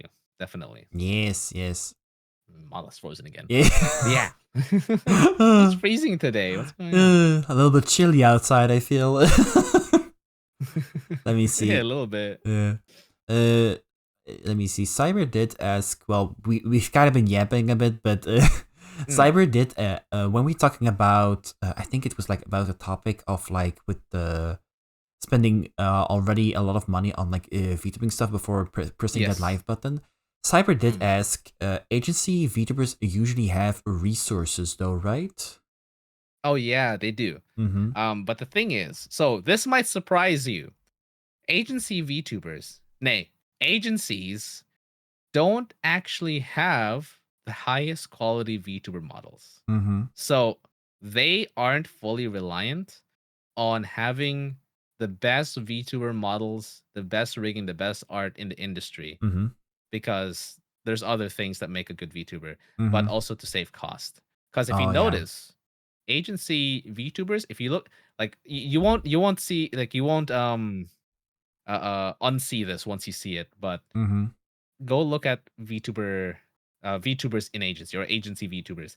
They have not the highest quality tracking, but they all have the same quality tracking, if that makes sense. Mm-hmm. Because what ends up happening is that they get these done in bulk, and they have to make sure that these VTubers, that whilst they have different designs, there isn't one that immediately gets special treatment. Mm-hmm. So they have to have the same benchmark quality. It's which is still a very high quality, Yeah, mind yeah, you. yeah. But it's not like as good as it can be. Mm-hmm. Like take for example, Gargura when she was in Hololive versus her new model Asaba. Her old model was Okay. it was Yeah. very stiff, Okay. Yeah, yeah, and yeah. then her sorry, here we go. No, I was gonna say that does make a lot of sense because Yeah. both with Gargoras, like when it comes to the level of rigging, I do notice that the same level of rigging happens with all the other members as well to keep it like. Yeah. And I'm like, okay, so it's like the same. How do I say it? The same amount of treatment on each model, but not to like Mhm. put one like more special, like you say it. Yeah. Yeah. Mm-hmm. Because once you become India, like once Gura became India Saba, her model quality shot through the roof. Like Mm-hmm. it looked so much better than when she Yeah. was Gargura. But yeah, as Ravi said there, the suits love to cut corners. Yeah. So they do it for two reasons. One, so that there isn't any kind of weird drama, because people fucking love drama, Oh yeah. of someone getting special treatment in the company because they just got better rigging. Mm-hmm. Because someone would notice that and be like, why is this person getting better rigging than that person? What the hell? What is this Mm-hmm. Mm-hmm. favoritism? But also because companies, if they can find a way to cut costs, they will do it. Mm. And this is just simply one of those ways. Yeah. Yeah. So yeah. Okay. Interesting. Interesting. Mhm. Um, something that I'm curious though, because well, like we've mentioned a couple of times already, like you are really focusing and like making it a thing about VTuber education in general. Mhm. Has it always been like an interest of you to do some kind of form of education for others, not specifically VTubing, or how did this like interest really grow for you? So when I was a kid, in secondary school, I would always, sometimes the topic between my friends would come up, being like, "Oh, what would you want to be when you grow up?" Mm-hmm. And then it would somehow, go into the topic of, like, would you be a teacher, or like, would you stay in school and like Mm-hmm. do, become teaching and all that? And then I would say, yeah, fuck no, I don't want to do teaching. I don't want to go back to school. That sounds terrible. I want to get out of school. Yeah. So, uh, but what ended up happening was I kept finding myself in teaching scenarios, Mm-hmm. whether that's teaching through, like, when I was in college, or like when I was in university, or sorry, college, university, blah, blah, blah. When I was at work, I should say, Yeah. at work or in VTubing, especially, Mm-hmm. I'd always find myself doing some kind of like, teaching, even though it wasn't the thing that I was like looking into. I wasn't like, I want to be a teacher when I grow up. Yeah, it Yeah. kind of happened naturally that you were like leading in to this kind of no. Yeah. It's like instead of me pursuing teaching kind of stalked me and then forced me Yeah. into its role. Yeah, yeah, yeah. Exactly. But like I guess the nicer way to put it was that it found me, Mm-hmm. rather than me finding it. I Mm-hmm. guess, which is kind of like an interesting way that happens, because with these things, it's I find it nicer when you end up falling into a role that you end up liking, rather than to pursue something Mm-hmm. that you think is good, but then you enter it and you're like, oh, disappointed because it's not as good as you thought it was. Mm-hmm. Um, Mm-hmm. but yeah, for me, teaching was never really on the cards. And there was a time when I started VTubing that I looked up tutorials and I looked up how to be a VTuber, and I got kind of frustrated, low key, being like these tutorial, not just VTubing tutorial, but like streaming, content Yeah. creation tutorials. I was like frustrated because I'm like, these videos are so lengthy. They just keep yapping about nothing that relates to the video. Like Mm-hmm. I'm like, God damn it, man! I should just make my own. Fuck. You know, I'm frustrated listening or like watching these videos. I'm just gonna Mm-hmm. make my own, Mm-hmm. and so I made my own.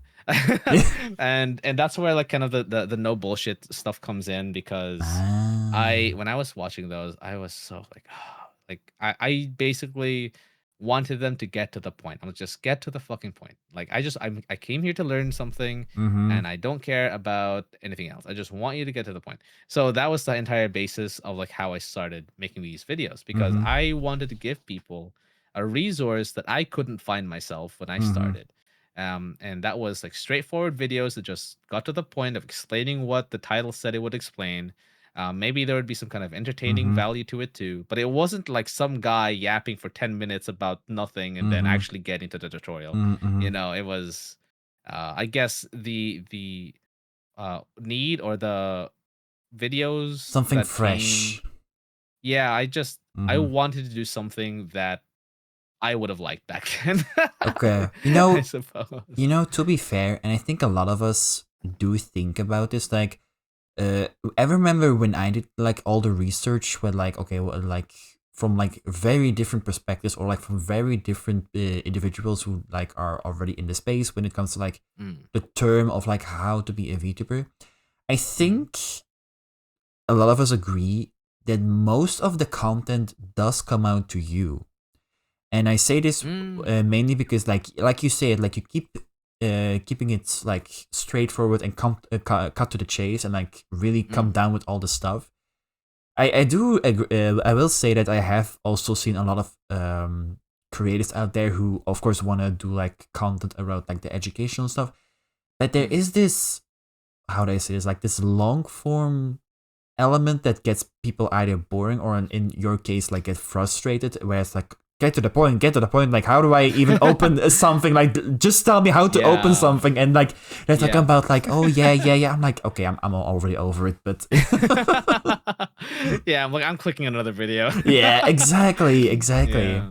Mhm. And then I don't know, but for some reason a lot of your content has, and well, I did mention, like I think you and Mari Yume were like the two creators that like stuck to me when it comes to like really understand, like I would say the basics. Of course, if there were really specific things that neither of you have like already talked about, then well, of course that would be the case that I had Mm, to look up other stuff. But I think in general it would have been like you and Mari Yume that like are really, well, cutting to the chase and really talk about like the things on how to in the best way start as a VTuber, and also mm, how to keep on to that and don't get well, in those cases get really frustrated, or like get really demotivated to quit early on, just because, well, of certain things maybe mm. that you are like disappointed did turn out to Mm. be, you know.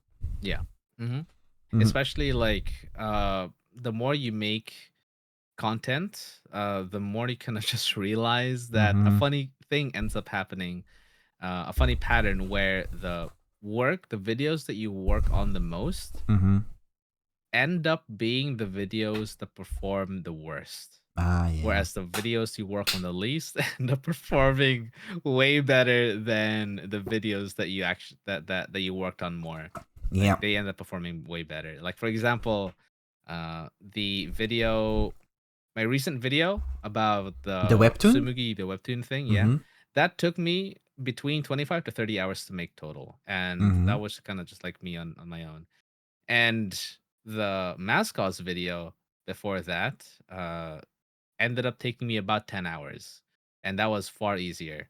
Oh, wait, the And the mascot. thing Let me is, remind myself again. What was that about? the Mascots video was the one where I tested out a new free to use VTuber app. It Oh, yes, was the 3D yeah, one. Yeah, I do remember. the Yeah. 3D one. Yes, yes, Mm-hmm. yeah. And that one ended up getting like I don't know what it is right now. It's well over 150,000 views. Yeah. Whereas the Webtoon one is like under 1,000, and it's performing way worse than my usual videos. So and that's not the first time that's happened. No, no.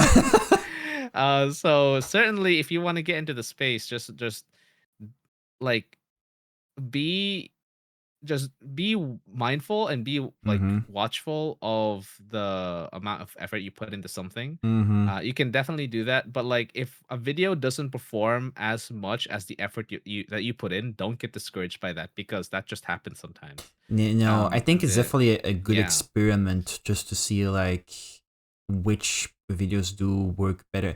Well, it does. Well, yeah, now that you compare the two of them, because um in this case, mascot, it really pops out about the fact there's like this free tool that allows you to create like 3D VTuber characters that are yeah. really good of quality and like Mhm. basically accessible for a lot of people. So that itself would probably get more attention than, well, 100%. yeah, then, well, don't get me wrong, like a video talking about how to make your lore video more cheaper, basically. Yes.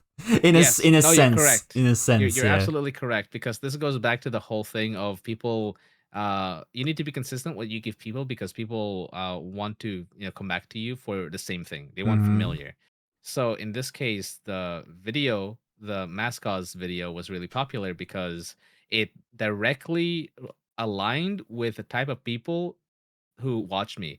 It like Mm-hmm. people who watch me, people who know me and watch my content are there for how to make VTuber things easier, or like how to start VTubing Mm-hmm. basically. And the mascots video was in 100% alignment with that. Mm-hmm. So basically you got audience alignment, you got a great app, and then you merge the two together, you get a lot of views. Mm-hmm. But then you get a great app, but that doesn't have audience alignment, Mm-hmm. then it doesn't matter how good the video is, it'll tank because it just is not for the audience that you have. So Mm-hmm. that's the other, like, you need to be consistent with that as well. And that's Yeah. at the end of the day, it is all about learning that. And Mm-hmm. YouTube YouTube is a trial by fire. It Yeah. is, you put something out, you see how it does, you try not to get too depressed about it, and then you try again. Don't try too much in your little corner, exactly. But Yeah, it's like don't put out a video being like, this is my magnum opus. It will eclipse all other videos and VTubers, and it'll be the best ever. It'll get 1 million views. Mhm. It comes out with like 10. I'm like, oh, I'm depressed now. Oh, yes, yes. It's like, oh no. Yeah. Also, Lisa, hello, hello. How are you? Let me see. Hi, Lisa. I'm basically falling asleep already. It might be off pretty quick. It's okay. It's okay. Let me see. Something that I'm curious about, based off, well, your own experience, from all the years that you've already been, well, a VTuber. Of course, if you don't have an answer to that, that's completely fine. But based off your own experience, what would you say is, let's say, a secret sauce of keeping a stream engaging? Ooh, keeping a streaming game. I guess it kind of depends Mm-hmm. on what you're doing. But do you mean just in general, I suppose? I think in general, unless either you or maybe in chat are people that want to talk about like specific things, but I think in general, like, what would you say from your experience is like a secret sauce to keep your stream engaging? Yeah. I would say keep talking, keep yapping, Mm-hmm. keep like it doesn't matter too much what you're yapping about, but make it relevant to whatever topic that you're doing that stream. So if you're playing a game that's about, like, let's say Pragmata, right? Space Dad, or Dad Space. Yeah, yeah. You want to keep the conversation to Pragmata or something adjacent to it, because a lot of people tune into your streams for you, but there's also going to be new people that are introduced to you because of the game you're playing. Mm-hmm. So you have to kind of keep it aligned, and so you engage. Your stream becomes more engaging if you keep on talking about stuff that relates to the thing that you're streaming, Yeah. basically, if that makes sense. Yeah. But at the end of the day, if you don't talk, then you're not going to get any kind of engagement whatsoever. So you need to keep talking. You need to keep yapping. That's how, I mean, I like when I was talking about earlier, I was very reserved growing up and before I became a VTuber. But because of me VTubing for so long, I just became a fucking chatterbox. Yeah. I keep yapping so much to the point where I yap for probably more than I need to, and I need to like control myself to not keep yapping. Because it's something that if you do it for long enough, it becomes a habit. It becomes a part of you, and you just keep on going. Because the skills that you develop trying to keep a stream engaging ends up being something that becomes second nature to you. So like, for example, and this happens to me off stream as well. This has reached off stream levels. Like when I'm playing games off stream, I still act like I'm on stream. Oh. It's ridiculous. Like I would play a game and I would be like in a boss fight, and then maybe I get like, absolutely murked by the boss, and then I'd be like, oh fuck, like I would react the same way that I do on chat. I would like smack my table, or like I should have just done that. I speak out loud instead of speaking in my head. I do all the habits that I do on stream. Oh my god. Like just offline, because it just becomes so ingrained into me. Okay. And especially this is especially important for just chatting streams. I mean, it's in the name, right? But if you want to engage your audience or your viewers in a just chatting stream, you need to 100% make sure that you are not only yapping, but you're yapping to them and with them. Yeah. The key word, with them. You don't just answer a question. Somebody asks, oh, what's your favorite fruit? And then you say it's strawberries, and then you leave it at that. Yeah, you gotta, because that just cuts the conversation. You gotta keep rolling with either that topic or that question, because keep in mind there's a delay, and I don't know. Of course, it depends on like the stream. Like in some cases, it's like maybe a 2-second delay. In other scenarios, it will be like maybe 10-second delay. If you either drop a joke or ask a question, it would take, let's say, 10 seconds for that question to reach the viewer. And by that time, you already like have talked about others, or like you already think like they don't have an answer, like, oh no, but they just haven't heard it yet. Basically, yeah, it's very important, because like if you keep the content going as well, then it's more valuable to that person, because of course you pay more attention to them. But also what ends up happening is that other people start to chime in with their stuff.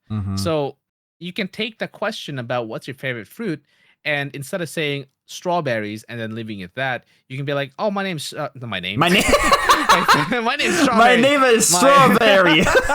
my favorite fruit. Oh, that's the greatest response.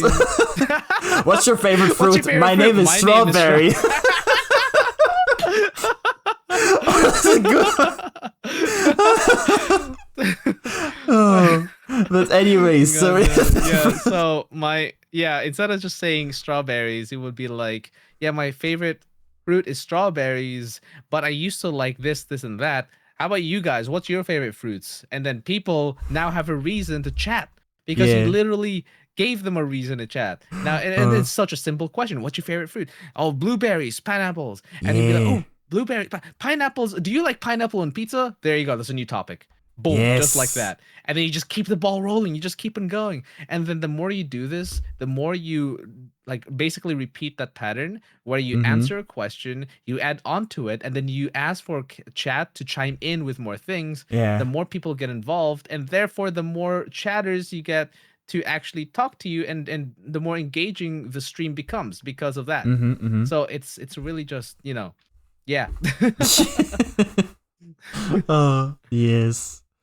Oh yeah, that makes a lot of sense. Of course, because I do wanted to mention real quick, like we keep talking about like keep talking, but something else to maybe mention. It really depends what you want to do with the streaming. If like a good example would be if you are the type of streamer that is like, let's say, a very known game, League of Legends. If you're like a hardcore League of Legends player and you are really focusing on the game and not like your audience, that will be an exception because you're really focusing on like showcasing your skills in this game, and like in this case the viewer is just to dare to see like what your skills are, like how cool moves or whatever you want to perform. But so in a sense it will be a different direction when it comes to the topic of like what's the word, like talking constantly. But let's say in this scenario indeed that if you want to be the type of streamer that either generally wants to connect with their audience with talking, then yeah, I would agree. Find a way to keep talking nonetheless. Even I have something to add. Sorry, yeah. you wanna? No, I'll let you finish no, first. no. Go ahead. Go ahead. Okay, I have something to add to that League of Legends analogy because this is something that I notice as well, and it's fine to concentrate on the game, but you still need to find a way to engage your viewers instead without relying too much on the gameplay. Because if we think about it, there are pros in League that people can watch instead of you. So why would they watch you for your gameplay if there are other professionals that they can watch instead? Because people watch people's gameplay for a couple of reasons. One, they want to learn how to be better players. Two, they might have a unique kind of gameplay that people want to check out because it's so like foreign, so new, so unique. And so if you don't have a unique gameplay and if you don't have a professional sense about you to where people can learn from you, then people will have less of a reason to stick around and like be engaged in the stream, because then they're just like, oh, this person isn't talking and his gameplay is kind of mid. I'm just gonna, I have no reason to stay. I'd rather go watch this other person. Yeah. So in that case, like it's not to be mean or anything, but it's to kind of just make sure that people understand that gameplay like is relevant to an extent if you can make it valuable to the people watching. At the end of the day, streaming content creation in general is all about what value can you give to the person watching it. And in this case, if you can give them value in being able to teach them something or show them something new, then that's good value. But if you're not able to do that, you got to find some other thing to give them value. And in some cases, instead of just locking in into the game and then grinding it out, you can also add in your own personality to where you don't need to yap so much, but you can play the game in a way where you can make even your deaths funny, or even just be like, I don't know, you just try something new that you might not be the best player in the game, but you can make it entertaining as hell, right? There's other ways to go around it. Yeah, something that Cyber mentioned. So even if the game is boring and grinding, yap about it and make it fun. Okay. Here's the thing. It really depends, because this reminds me of what we talked about earlier about that streamer. Despite his physical appearance, he really worked around it and make like the joke about it for like to make content about it. I think in this case, if the game, let's say, would really suck or like is really boring and grinding, I guess it could work if you are really putting the effort into it to like, I don't know, make some funny comments about it or like whatsoever. I mean, don't cancel the game the hell out of it or whatever, but I don't know, maybe make fun of like certain bugs that you might pop up. It might depend what you mean, Cyber. One thing that you can do in this case, this kind of depends on the game, but Yeah. I think if you're creative enough, you can do this. Basically, no matter what game you're playing, try to make some kind of story about it. So it doesn't have to be like the game story, but think back to when you were a kid and you just make up stories about anything ever. You'd look out the window and you'd look at like the streets going past you, and you'd think about a story about in your head where you're a ninja going through the streets of this place when you're in a car. Right? Leverage that creativity and then think of something. Because let me give you an example, right? let's say PewDiePie. A lot of people grew up with PewDiePie, I myself included, and back in his horror days where he played a lot of Amnesia, instead of just playing the game, he created characters in it, which was so funny. Like Stefano, the little trophy thing that he finds around. Barrels is also another character. And so instead of just playing the game, he suddenly had a story that he made inside of the game of his own by involving and making up these characters. Yeah. So like even if the game is super boring, you can literally just pick up something and then make it a character and then just have a story around that character. You know, make a game within your game. Yeah. I do this for horror games because I get spooked, and so it kind of acts it acts as like my little safety, I guess. Yeah. I'd be like, oh, I'm spooked, let me grab the kettle. Oh, hi, Mr. Kettle. You know. Yeah. So that kind of thing. So that's one thing you can do for it as well to make it entertaining. That reminds me of let me see. That's what was it, like the Silent Hill game with the like the Japanese girl? What was it? With your phobia for holes. Oh my god! Fuck yeah! My phobia, yeah, trypophobia. Yeah, a Silent Hill F. Oh yeah, that's yeah. That was quite an experience, I can imagine. It was, and then I was like, "Oh my god! I hope I don't see more of this." And then there just keeps being more of it, and I'm like, "Ah, it's pain." Oh man. Yeah. And I guess some people like, you know, to see other people suffer, so they wait until they see more trypophobia, and they're like, haha. They oh, they do love seeing there it. You go. Also, Ravi asked, Ravi asked, say, what should a small creator do if their personal choice of games is super niche, with low viewer counts? Would that turn into a dead end or at some point? Okay, do you want to give your answer first, or? I'm a yapper, so I'll go after you. Okay. Okay, I instantly have a thought about that. I personally think it's a good thing that has lower views. Here's why. Because a lot of people who start out, they instantly think like, let me play Fortnite. The thing is, you can play Fortnite, but don't expect high numbers or like high viewer count, because guess what? You are on the lowest of the list of like people who are like also playing that game. Because guess what? Hundreds of people are also playing Fortnite at the same time. Of course, it depends if you want to play. And there are sites that like showcase the graphic of like I don't remember the name of it, but you would see the specific game or the specific category that you do. It does showcase you at let's say at which hour, let's say the biggest viewers streamers are like offline, which gives you the opportunity to play the game as well. And you know, those viewers who came from the other streamer might pop into your stream.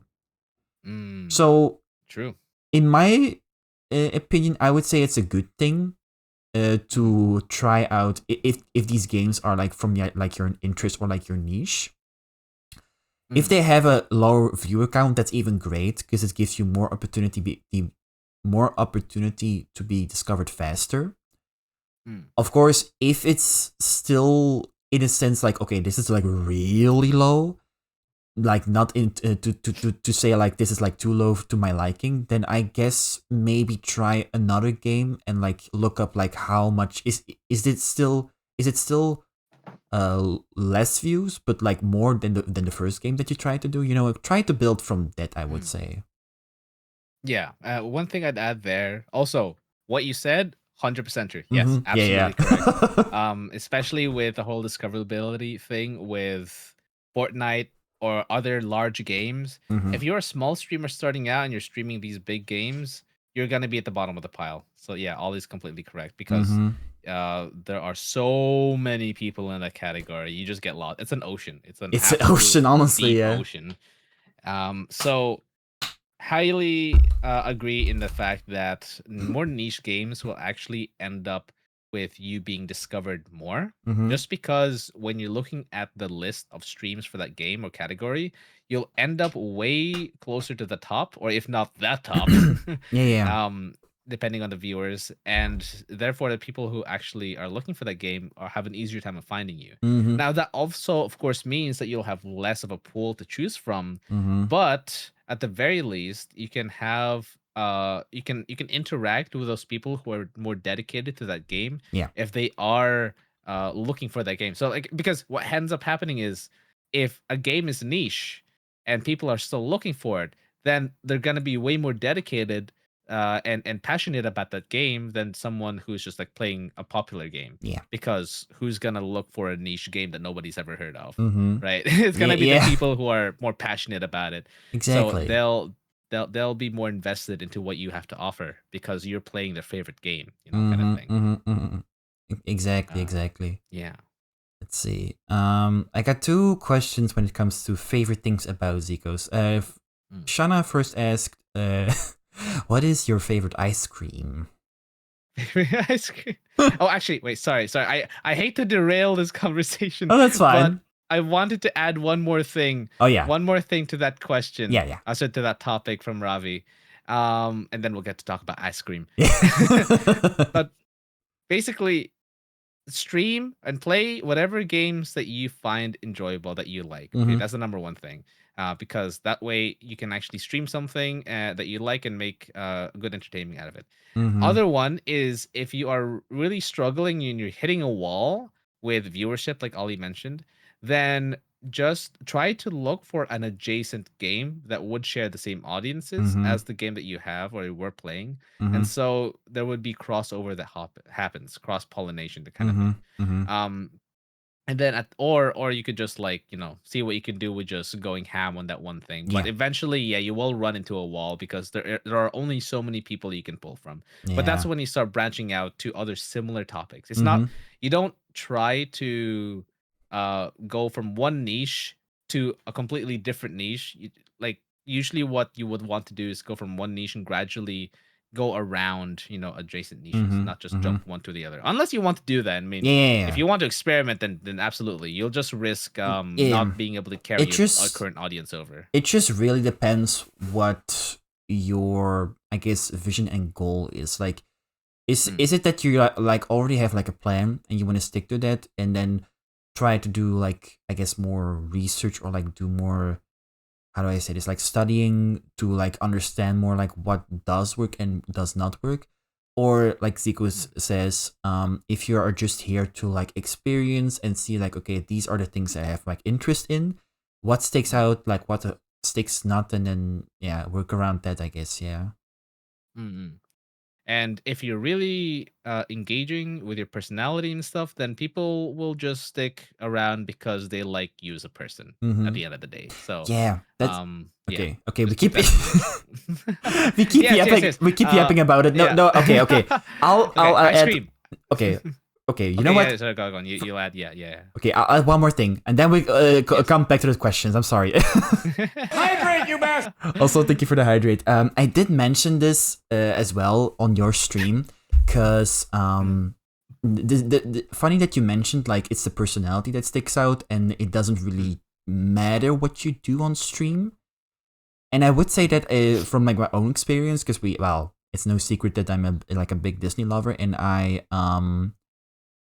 would say generally play games that are like generally from, like, last stream I tried out, those like old Lego games that are like from, like, I don't know, Lego Police or Lego City or whatever. Yeah. In this case, I tried out an old game, Pirates of the Caribbean, but like Lego. Even though I actually looked in your stream. Yeah. That's also a thing. But even though it's like, okay, it's Lego, but like Pirates of the Caribbean, it's Disney. So in a sense, like, you're doing very different types of games, but they're all part of the same category or the same theme, basically. It's kind of like I said with the gacha game example earlier.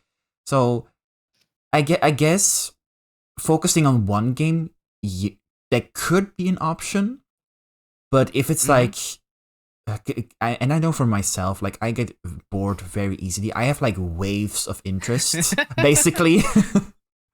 So I try to be like have like a variety of options.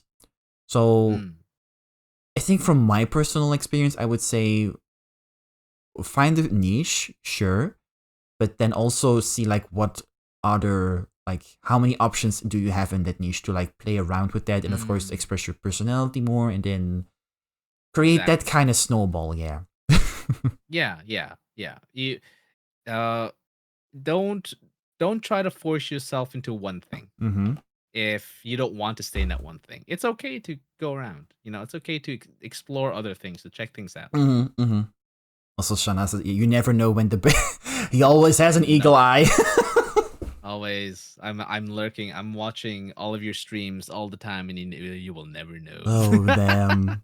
That's honestly a surprise that you said that you were just lurking when on my last stream. I like to pop in every now and again. Well, that's nice. Sometimes I'll say something, sometimes I won't. It's And there's nothing wrong with that. It's definitely important to also to appreciate the lurkers, guys. That's certainly yes. But anyways, the ice cream. Ice cream. Yes, ice cream. What? Okay, how about you? What's your favorite ice cream? Okay, so I know I don't know if the English word for it is the same as for Dutch, but stracciatella? No, okay, never mind. That's a Dutch word. Okay, let me see. No, never mind. Let me see. Sorry, let me see. Translate. Google real quick.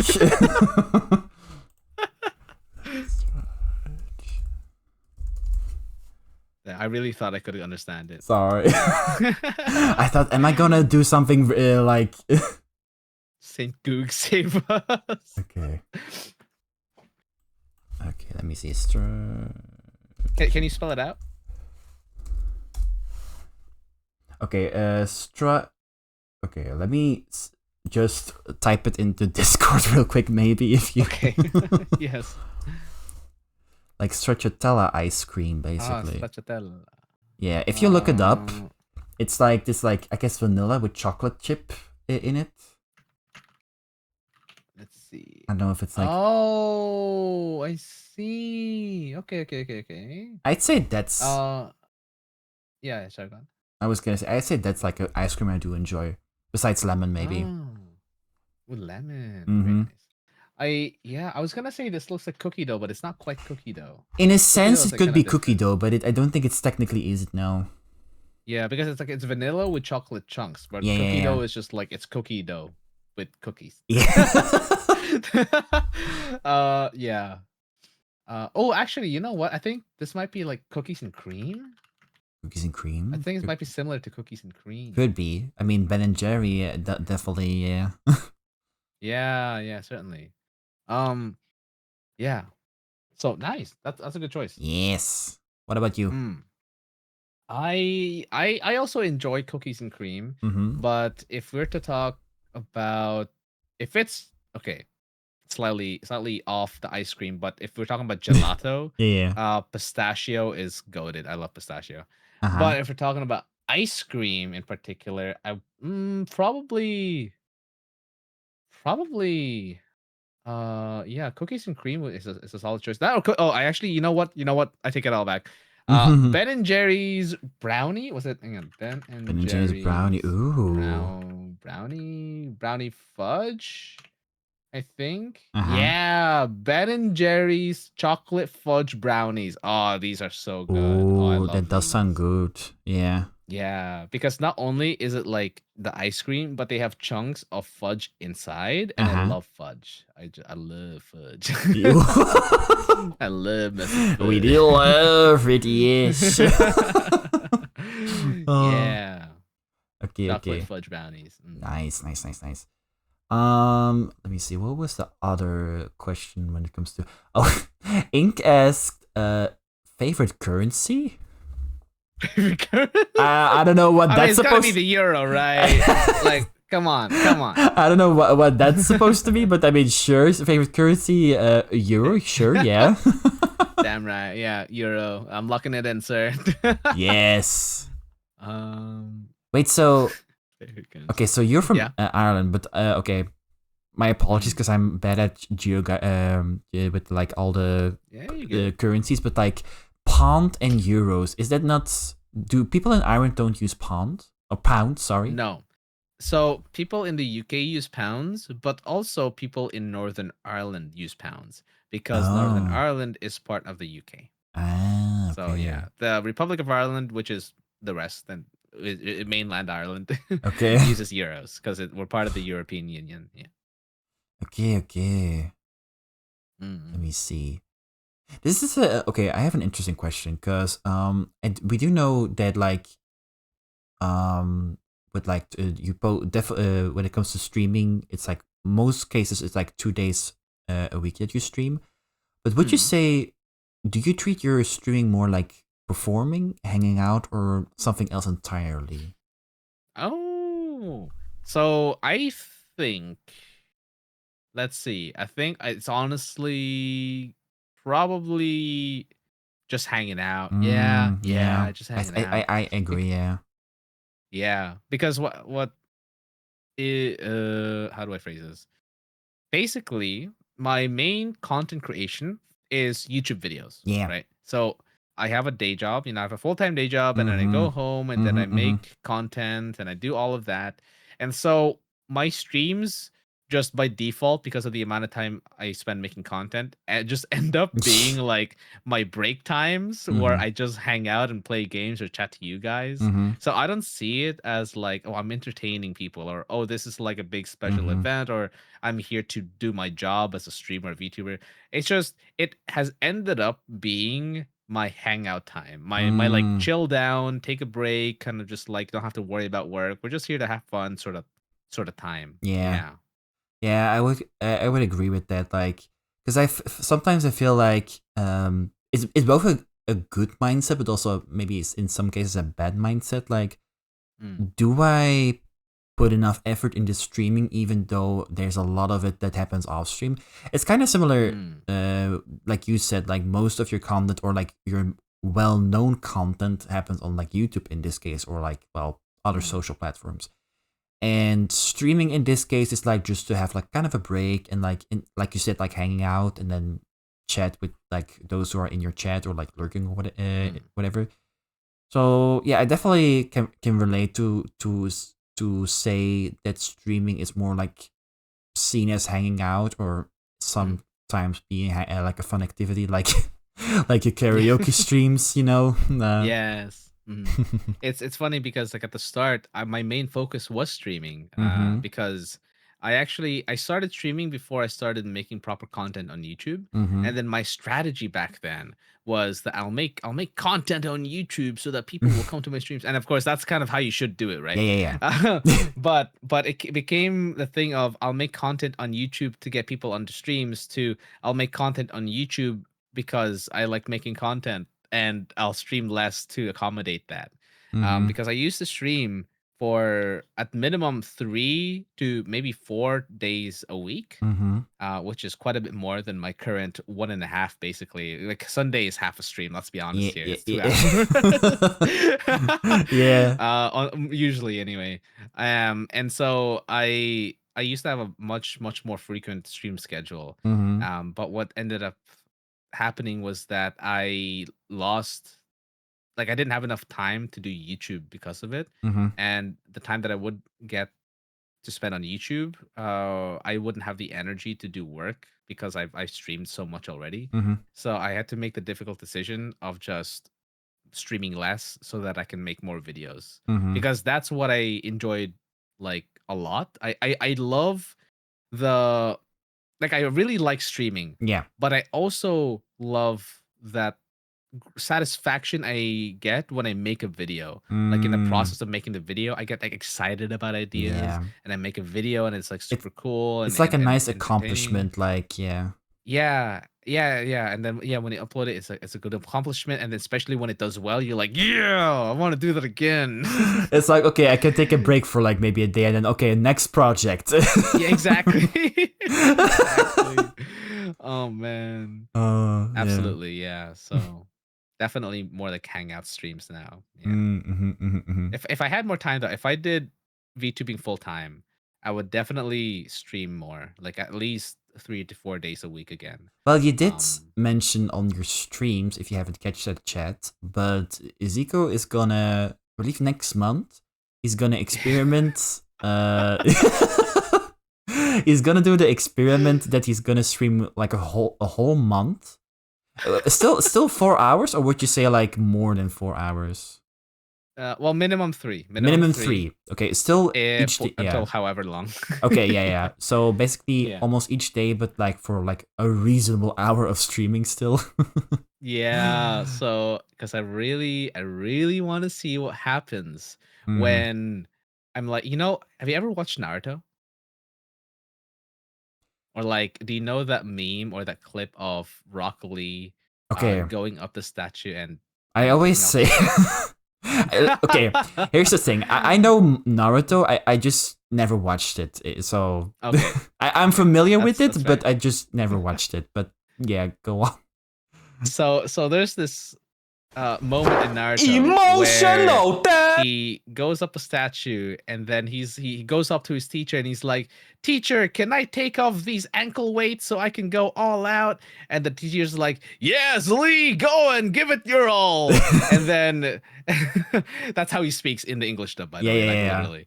And then Lee goes like, he says, "Yes, sir," and then he takes his ankle weights off and drops them to the ground, and then it becomes like there's a huge like explosion in the ground with how heavy they are, and he just starts going a freaking Mach speed because he's so fast with them. And it's such an iconic scene because it basically shows like, this guy's been literally weighed down, and then this is how OP he is without his weights. So that's kind of like what I'm trying to do with this month of streaming. I'm like, okay, what if I take off my weights, which is, what if I just, instead of limiting myself to streaming for like 1.5 days a week, I just stream every single day, and then see where it takes me. Like, I want to see what happens if I just turn off all the limiters and go all out for just a short amount of time and see what happens.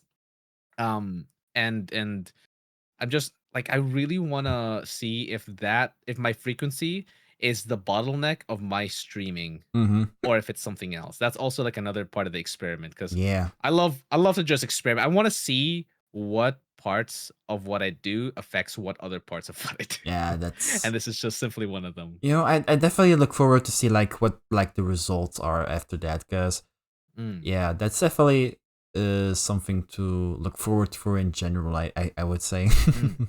Yeah, because like the one thing that I've noticed with other streamers is that people who are the same size as me get so much more viewers, but the common denominator out of all of them is that they stream a lot more than me. Like way more frequently. Yeah. So I'm like, is that it? Am I like, I'm seeing a pattern, but I want to confirm if that is accurate. But here's the next question. Do they rely more on the streaming or like the content that they post out? That's the other thing. That's the other thing, because that's the other thing. Sure, they can like stream more, but like, is their posting like content? Is that also like very frequently, or like, is it just like dead basically? So here's the very, very interesting thing that I found out. Yeah. These streamers have like way more of an audience than I do on stream. Yeah. But they don't have much of an audience elsewhere, like on YouTube, for example. Like or on TikTok or much of these other places. Because they stream so much that most of their audience is on Twitch. But the moment they like upload things on YouTube, or like they try to upload or like not even try to upload, but like they have content elsewhere, and it's just not matching the viewership they have on Twitch because they don't focus on YouTube. So it kind of makes sense, right? You have your success where you focus your efforts. Exactly. So yeah, if you want to focus on YouTube, then you'll obviously get more success on YouTube. Same thing with Twitch and all of that. And that's the thing. But what so my experiment is, what if I just try to focus on both? Yeah, I'm very curious. Torture myself. I'm very curious though, because I mean, if it comes out the same result, then I guess nothing really changes for you. You can just like focus on YouTube and like consider streaming as a hangout. But on the other hand, if it somehow does do, might be reconsidering your usual streaming schedule. Maybe. Or like if it does considerably well, like if it does way better than I thought it would do, what I could even try is just like have this be a regular occurrence. Like, okay, guys, it's time for the special event of the year where I stream for 30 days straight. Yes. It'll become like a yearly event, which I think would be like pretty sick. But that's if it actually ends up doing well. Yeah. Which we'll see if it does. Because I'm doing this on top of work. So, and I want to also keep putting out content. And I can barely do that right now with my 1.5 streams. So it's gonna be a challenge. But hey, we're here for the challenge. Challenge accepted. We sure do. Okay. Something that I thought about earlier, because we have been talking a lot about YouTube stuff. For those who don't know, you start. Okay, thank you for the stretch rate, by the way. Okay, I don't know I don't remember if this was like in your pre-debut area, but you first started streaming on YouTube, right? Oh no. So I started streaming on Twitch for a week, and then I swapped to YouTube. Okay, so that was like okay, because I was gonna ask like what would make you like interested to do the streaming first on YouTube rather than like the obvious option doing it on Twitch. That was like my kind of question, because like was that like a certain, I don't know, like interest because you were already used to YouTube, like, you know what, I'm gonna also stick to streaming with YouTube. I mean that's still an option, but like what was like the thought of not just doing it on Twitch? I was gonna ask basically, but so yeah, I mean, it's still a valid question because I switched to YouTube and stayed there for like 8 months before I swapped back to Twitch. So I still stayed there for a considerable amount of time. I basically started on YouTube. But the reason why I swapped to YouTube in the first place compared to Twitch was I thought that it would be a good decision to increase viewership. Now, because the reason, like, one of the big upsides of YouTube compared to Twitch is the fact that you can get you can schedule streams. One, it makes it like easier to kind of do that, but also two, you can have stream thumbnails, which is a big pull, because on Twitch, if you're scrolling to look for someone, you don't have anything to pull them in by except for hoping that you have a good thumbnail at that point in time, whereas you can control that on YouTube. And then also your VODs stay up for forever. So there was a lot of like, and also the bigger part, if I got monetized on YouTube, it's a 70-30 split, not the 50-50 that you see on Twitch.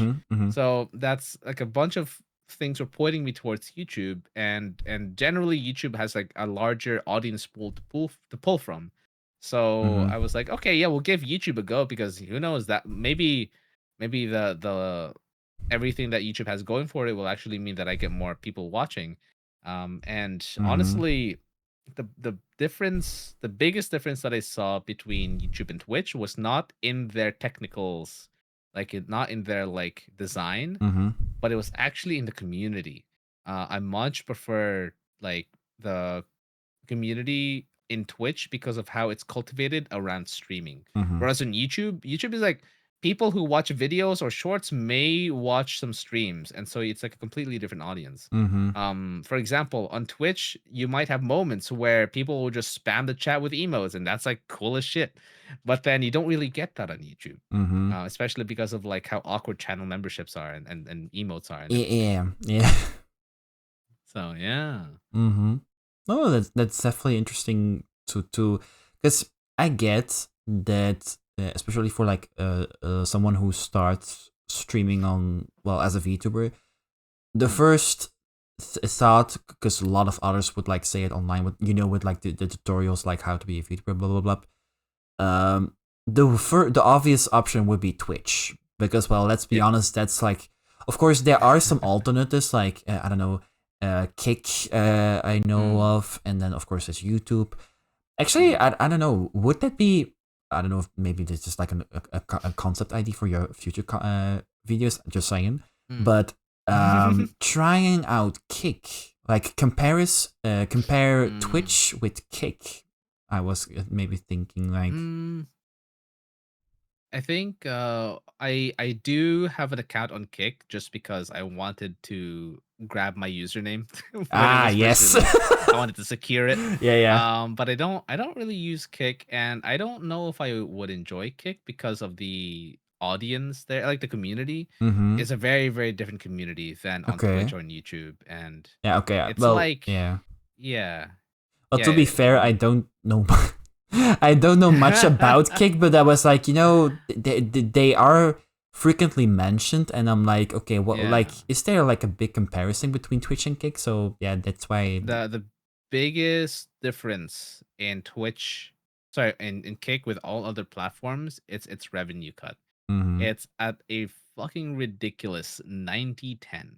I think anyway. I'm pretty sure it's 90-10. So 90% of the revenue you make goes to you instead of the 50% that you get on Twitch.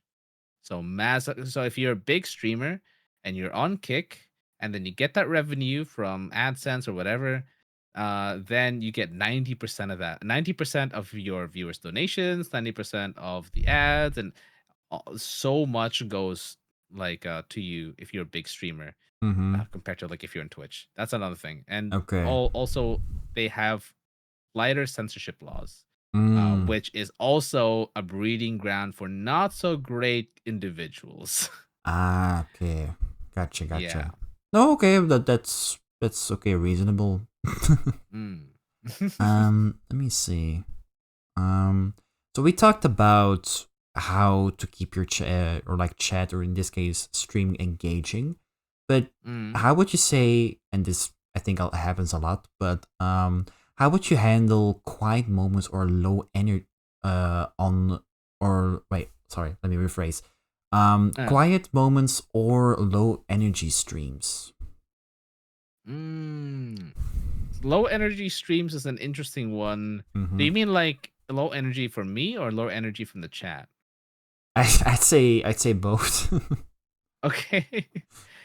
So for me, it's interesting because low energy, like even if I go into a stream with low energy, I always end up getting high energy because it feels like I'm recharging myself from streaming. Maybe that's just like the extroverted part of me or something. Yeah. It's like I yap and I like to stream and therefore I gain more energy from it. But in terms of like in general of the stream, if the chat is low energy, if there's like a lull in conversation, or if there's just not that many people chatting, then it does kind of like it does make it harder to engage and to like keep the stream going because you have less people to bounce off of. But at the same time, you just have to pick something that you can run with, and then if that doesn't work, just like keep picking up other things. So what I used to like to do was I'd always have when I was starting out more so than now, because I'm lazy now. I should really get back to it. We appreciate the honesty, yes. Thank you. But what I used to do was I'd have a list of stories that I could tell. And that list was my backup. So anytime the conversation goes into a lull, if there wasn't people talking, if I didn't know what to talk about, if I couldn't yap anymore, then I would just default to that list. And then I would immediately have topics that I can talk about. And then that was my fallback.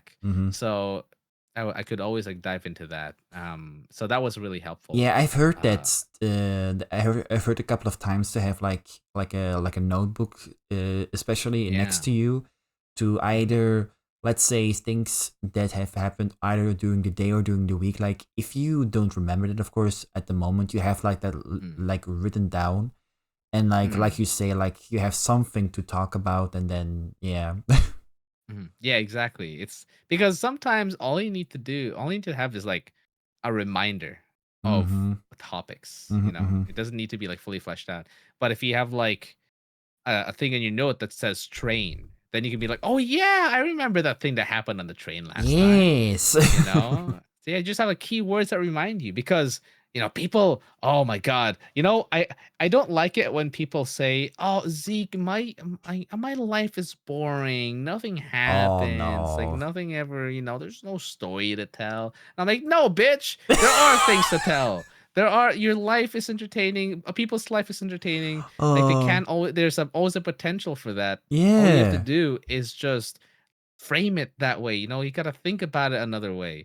Like, yeah, you went to the store and got some cookies.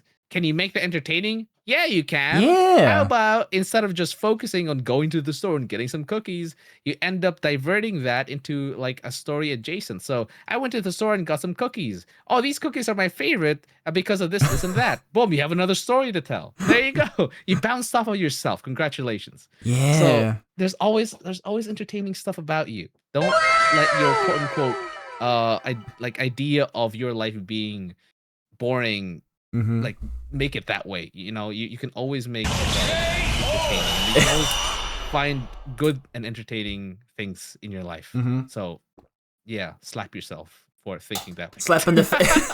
It's like I can already imagine if someone in chat is like, Zico, I think I have a boring life. You're just like in the virtual self, like slapping them in the face, like, no, bitch, you like, don't. no, you don't. Like, no, you don't. Yeah, but the only way that you can have a boring life is if you are trapped in a confinement box for the entirety of your life. Otherwise, you don't have a boring life. Oh, love that. There's always something to pull from. Well, that's true. I think you should. It's a good thing, even if with the example with the cookies, like if you talk about cookies, like congrats, you have a topic to just talk about. Like Yeah, it's like we said, like keep yapping. Like even if it's like random stuff, like you're yapping. So exactly. Just like try to find some kind of hook anywhere. It can be the yeah, most boring thing, but that boring thing, if you give it a chance, can turn into something entertaining and also Yeah. engaging for other people. Yeah. Also, Getsu, hello, welcome. I get to. Yeah. Also, Shana asks, like, you lazy? When? You would not believe. you know, can I say, because I did say that like, okay, I'm a workaholic and perfection and all that stuff, because I do lock in, or like, well, quote unquote, try to lock in whenever I can. But there, believe it or not, there are a lot of times that I am just lazy. Like, Yeah. It happens, man. It happens. It happens. Rem- Sometimes you're yeah. just like, I don't feel like doing it today. Oh my god, it's so bad. It's like, surely we create like good content, but on the other hand, Yeah, exactly. oh man. Yeah, the thing about laziness is also it's like you can be lazy, but it might also not be laziness, but can be perceived as laziness, Yeah, Like you there's could a be difference, yeah. Yeah, because like maybe you're like working on something really hard, and then suddenly you're just like, I don't want to do this anymore. That might Mm-hmm. not be laziness. That could actually just be like a sign of burnout, and you should be careful. you know. And sometimes, yeah, Cyber said you just need a rest. Oh, Sometimes yeah, you just gotta that's for stop working. sure. Yeah, and sorry, that's my alarm. Whoops. Okay. Um, but like, let me tell you a little story that I found or that I encountered recently. Yeah. So this was when I had a little bit of a day off. I called off from work because I was like, okay, I gotta, I'm just gonna call in sick. But secretly, I was making content. But Yes. don't do that. By the way, I'm a bad example. Don't actually. Yeah. But in the midst of that, I went to go grab some lunch and I realized that I didn't cook much for lunch. So I turned on the steamer, I put my broccoli in there and I just had it running for like, the time it takes to cook broccoli. Yeah. And the couch looked so fucking nice that day. I just ended up laying on the couch Oh no. and then just like looking out the window, and I just did nothing for like Yeah.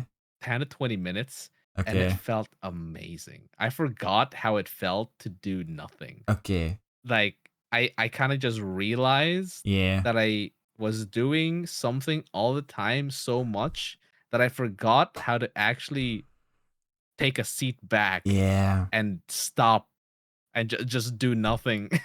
And it actually feels good.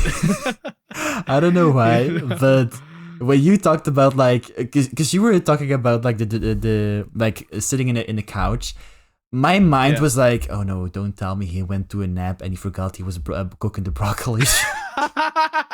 Don't tell me that's not the case. But that's not the case. I did actually Okay. end up taking a nap, yes, but the broccoli was on a timer, so it's Okay. Because then I get it's a bad example, but no. It was fun. The broccoli was okay. The broccoli came out decent. Oh man.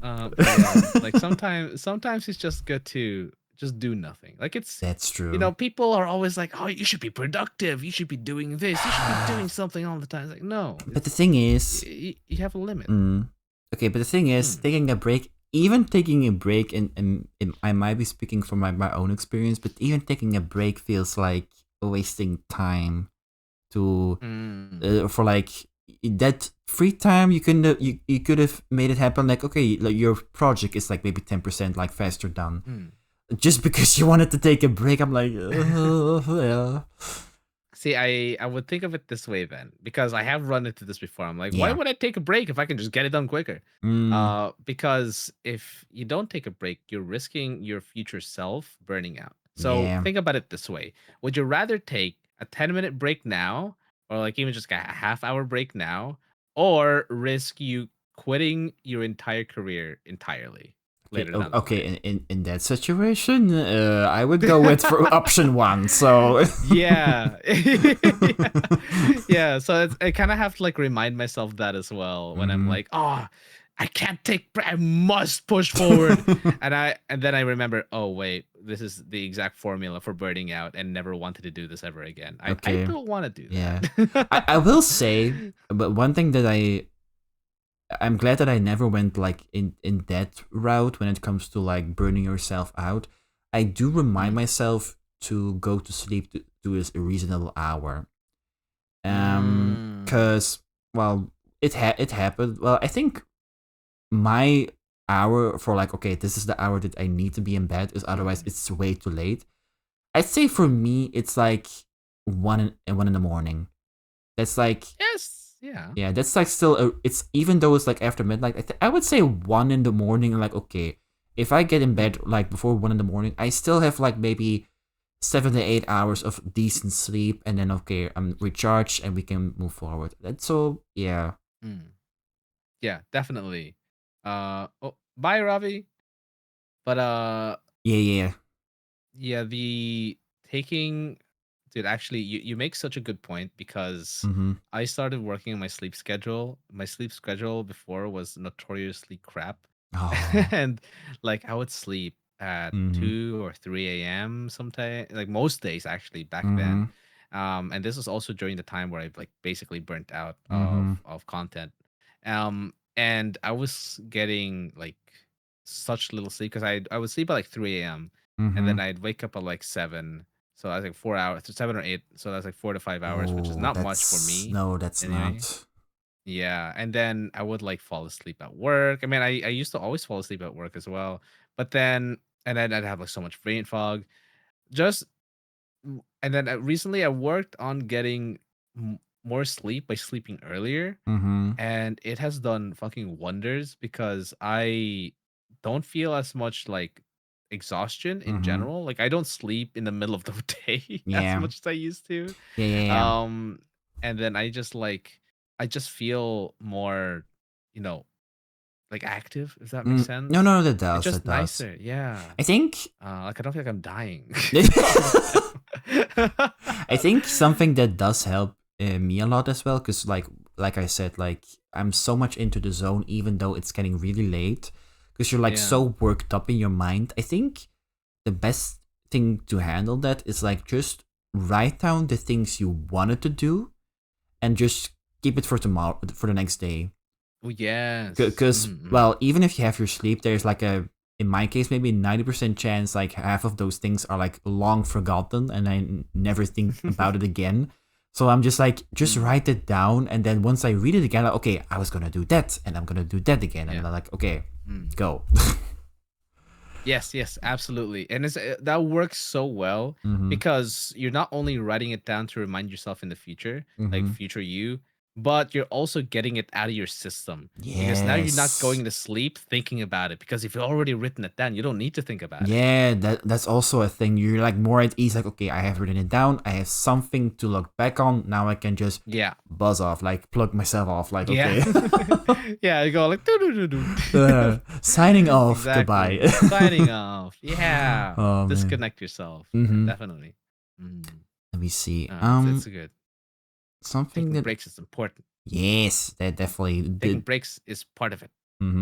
I will say, also talking about like exercising, I wouldn't say I'm like on the level of going to the gym. I would say my way of exercising is going for long walks, both outside and inside on like a treadmill.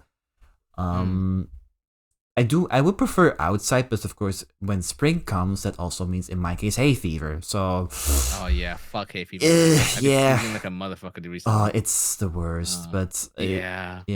But it's mostly during that time that I'm just okay. Most of the time, I would consider just doing it like, actually, something that I'm wanted to do like towards summer break now.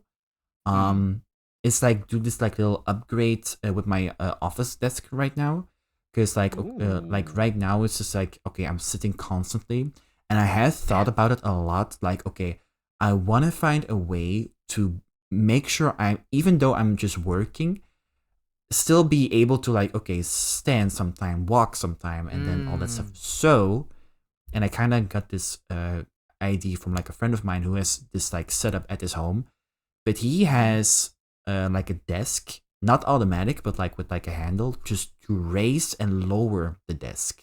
And I think that could be a handle. Yeah, it's like, you know, like the old days, like roaring or cranking. Yeah. But basically, I fucking a crank. You go like. Yes. Yeah. But basically, I think that could be a good way to switch it up. Like, okay, even though I'm just like, let's be for real, I'm constantly behind my desk throughout the day, but I have the option to, let's say, for a certain amount of time, I can just stand. I can, okay, of course, like sit, but also walk not on like a fast pace, but just walk on a treadmill while I'm still working. Yeah. And I think that's something that I really want to work towards with. Like, even though I'm still working on like, well, VTuber stuff or like work stuff, I'm still exercising in a way. And I think, that is a great idea. And honestly, it's something that you should definitely do. Yeah, but we're working on it, yeah. It's good that, like, even if you get some kind of standing desk to stand, it's better than just sitting all day. Because you run into like health complications as well. Like you know, heavens forbid you get a blood clot in your leg. That's very detrimental. And that's what happens when you sit around too much. So don't sit around too much. Yeah, but also. Yeah, go on. Sorry. No, I was gonna add. I'll say it after. No, I was gonna add. I do try to walk for a full hour, like a day and not the day, just to have some exercising going on. Of course, if I need to, then okay, I can do it once a day. But well, life happens, so. Of course. But I will say I definitely feel the difference on, like, let's say if I decide to do 2 days without that like 1 hour of exercising, I'm like, okay, I have the need to do like some exercising right now, even if it's late in the night, and like, but it's a reminder, like, okay, it's like the reminder to be like, okay, now the next day, like, just go outside. If it's in the morning, in the afternoon, or whatever, just do the exercise because it helps. It really does. Yeah. No, absolutely. That's good that you have that urge. Yeah. And I will say, what your idea of like a treadmill plus a standing desk to keep walking. I've been dabbling in that idea. I recently got a treadmill as like a walking Oh. pad recently, Mm-hmm. and I stuck it under my standing desk. And holy shit, dude, it's crazy because once you're like locked in, especially for like when you're working, Mm-hmm. that like if you're on an hour on the treadmill, that hour goes by so quickly. You It will not have does. It realized you walked does. 10,000 steps. Yes. Also, Like, it's insane. also it helps because I feel like if you in this case do like the walks, because what I do enjoy about going for long walks, especially outside, it's a great way to have like a mental release, like just like let it out all loud, not like with words, but just like take a breather. But more so like take a breather and just like, okay, I have my thoughts out of my system. I can concentrate again on the other stuff. Yeah, no, you're absolutely correct. And I love just taking walks to reset. Like, you ever get those Yes. moments where you're like, oh, I can't think of anything. I'm brain fogged. I have art block. I have blah blah blah. And then you're like, okay, I'm just gonna close this down. I'm gonna go on a walk. And you go on a walk for like 30 minutes, maybe an hour, and then you come back and you're like, okay, I can actually think again. Nice. Or in some case, yeah. Yeah, go on. Or in some occasions, like you come back from that, you come back from that 30-minute walk and you have already 10 new ideas. Yeah, like you fucking come up with ideas when you're walking. Yes. As well. Like fun fact, actually, you know that character design that I made for the game. Yeah. That I mentioned like all the way earlier. That came from me going to the park. Like literally, I was walking to the park. I walked around the park and I just like sat on a bench, looked up at the sky, and just like to kind of clear my head. And then suddenly I was like, wait, I can do this. Oh my god, I got it. Yes. So it definitely helps like walking around, just like not trying to think about work too much. Just like reset your brain, reset your mental. That's because important. there is such a thing as too much. Yeah. I feel like definitely if you manage to find a way to balance both your general and mental health with streaming, then I would guarantee you're that 1% who makes it after 1 year. That's that's how I see it. Yeah, definitely. It's so hard to get, to get that balance. Honestly, the thing is, when you're trying to pursue something like this, which is like extremely hard, and also like balancing everything else, not just your mental, but like your day job and all that. It's so difficult to find a balance because something always ends up going wrong or weighing more than the other. But certainly, if you can strike that balance, then you will be so well. Like you're gonna be so much more ahead of other people, like who can't do that, or like who don't do that. Um, because once you get that mental and physical health like locked down on top of working, you're so much more productive, and you can go on for so much longer as well. Yes. So yeah, that's true. It's that's difficult, true. but it's worth it. Yeah. Speaking of, if we have to kind of look at like, let's say most of the struggles you have been going through, what would you say has been the hard lesson VTubing in general, let's say, taught you? The hardest lesson, or like the most valuable lesson? I would say the hardest lesson. The hardest lesson. Let's see. It's a toss up. But I'll choose one. I'll choose one for the sake. I'm assuming there are multiple, but go ahead. There's a couple that come to mind, but I think for me it's to when you're making content, when you're a content creator, VTuber, whatever similar, your mental will go in the bin at some point or another.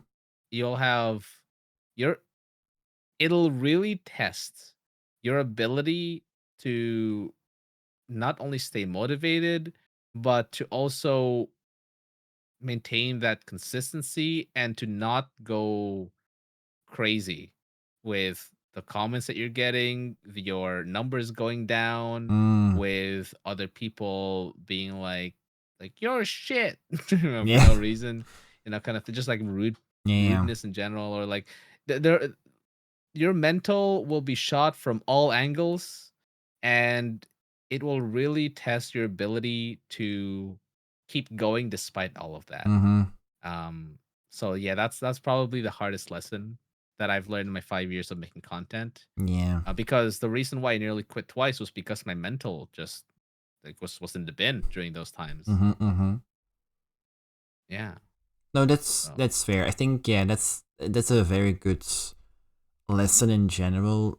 That I think VTubing in general, like okay, from like other perspective, like oh yeah, it's a fun way to like I don't know spend time with others or like play games or whatever, and you can do that behind like a cool avatar that you either commissioned or you made yeah. yourself. But I think once you like get into the how do I say this like get into the game, of course it Hmm. depends how do you approach or how do you see this like platform or like well VTubing in this case, and it could happen if you don't handle it the right way. Mm. That indeed it will infect your mental health, and Mm. in those cases might well like you the living proof that it can happen, that you have like thoughts of like is this like the time for me to say goodbye, just because you have like that thought like maybe it isn't working out. Yeah. But other than that, I think the important thing is to remind yourself in one case why you decided to do this, and like Mm. remind yourself like all the things you still want to do with like this little platform that you created. Like take me Yeah, for absolutely. example, like even though well we just clarified that I've been technically been streaming for like 2 months, I have still all the projects in mind that I want to do still, and even though Hmm. it might happen in like maybe a year or two depending on all the stuff that might Mm. happen in between, I still have something to look forward to. And I think Exactly. having that in mind will also help you to also like embrace or like approach to other opportunities, and before you know it you have done so much before even reaching that like project that you like look forward to do. So Yeah. No, you're right. You're on the money. It all kind of comes down to making sure you enjoy the process rather than the outcome.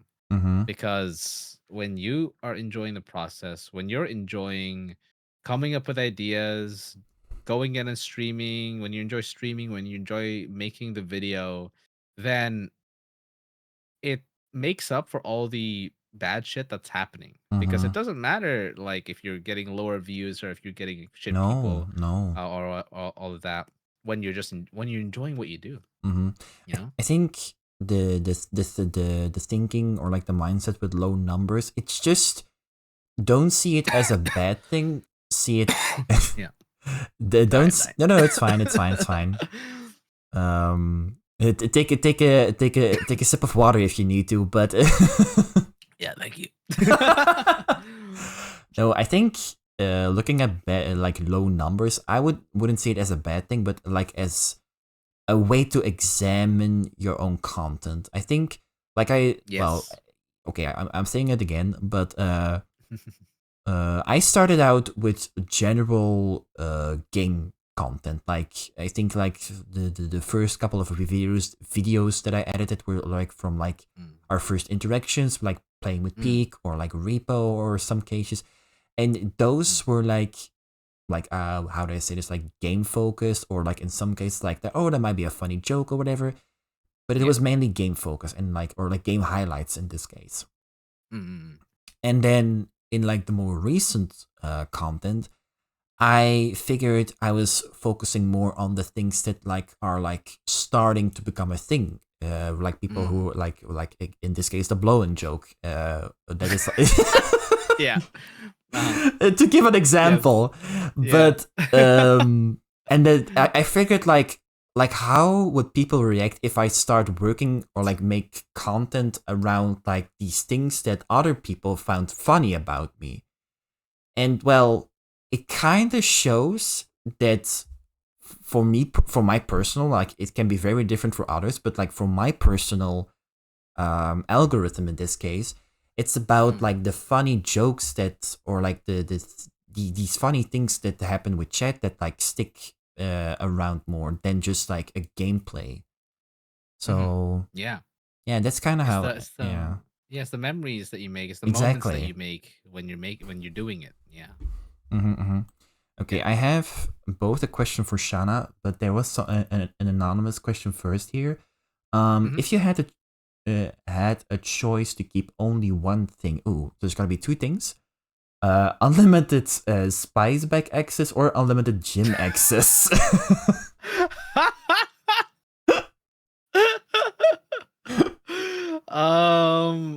Okay, whoever sent this knows me. So I would say, so what was the question? Which would you pick if you had unlimited access? Yeah, would you rather, I guess a would you rather question. Would you rather have unlimited access of like spice bags or unlimited access for like gym in general, I guess? Gym. Yeah. As much as I love spice bags, like they are my comfort food and they are the food that I get to celebrate my wins and all that. So if I have them too much, then they kind of lose that spark of them. But also, I don't want to eat too much spice bags because then I'll be unhealthy and overweight like I used to be. I don't want to go back to that. That was shit. I felt like shit. Gym made me feel like a much better person. Yeah. Although physically and mentally. Yeah. Although Getsu over here thinks you're lying. I feel like Zizi's like, no! Well, I mean, that's up to you to believe, but I'm here to tell you, no, I'm not lying. He's telling the truth, Chad, don't worry. Yeah. Also, gym memberships are way more expensive than a spice bag. That's better value. Exactly.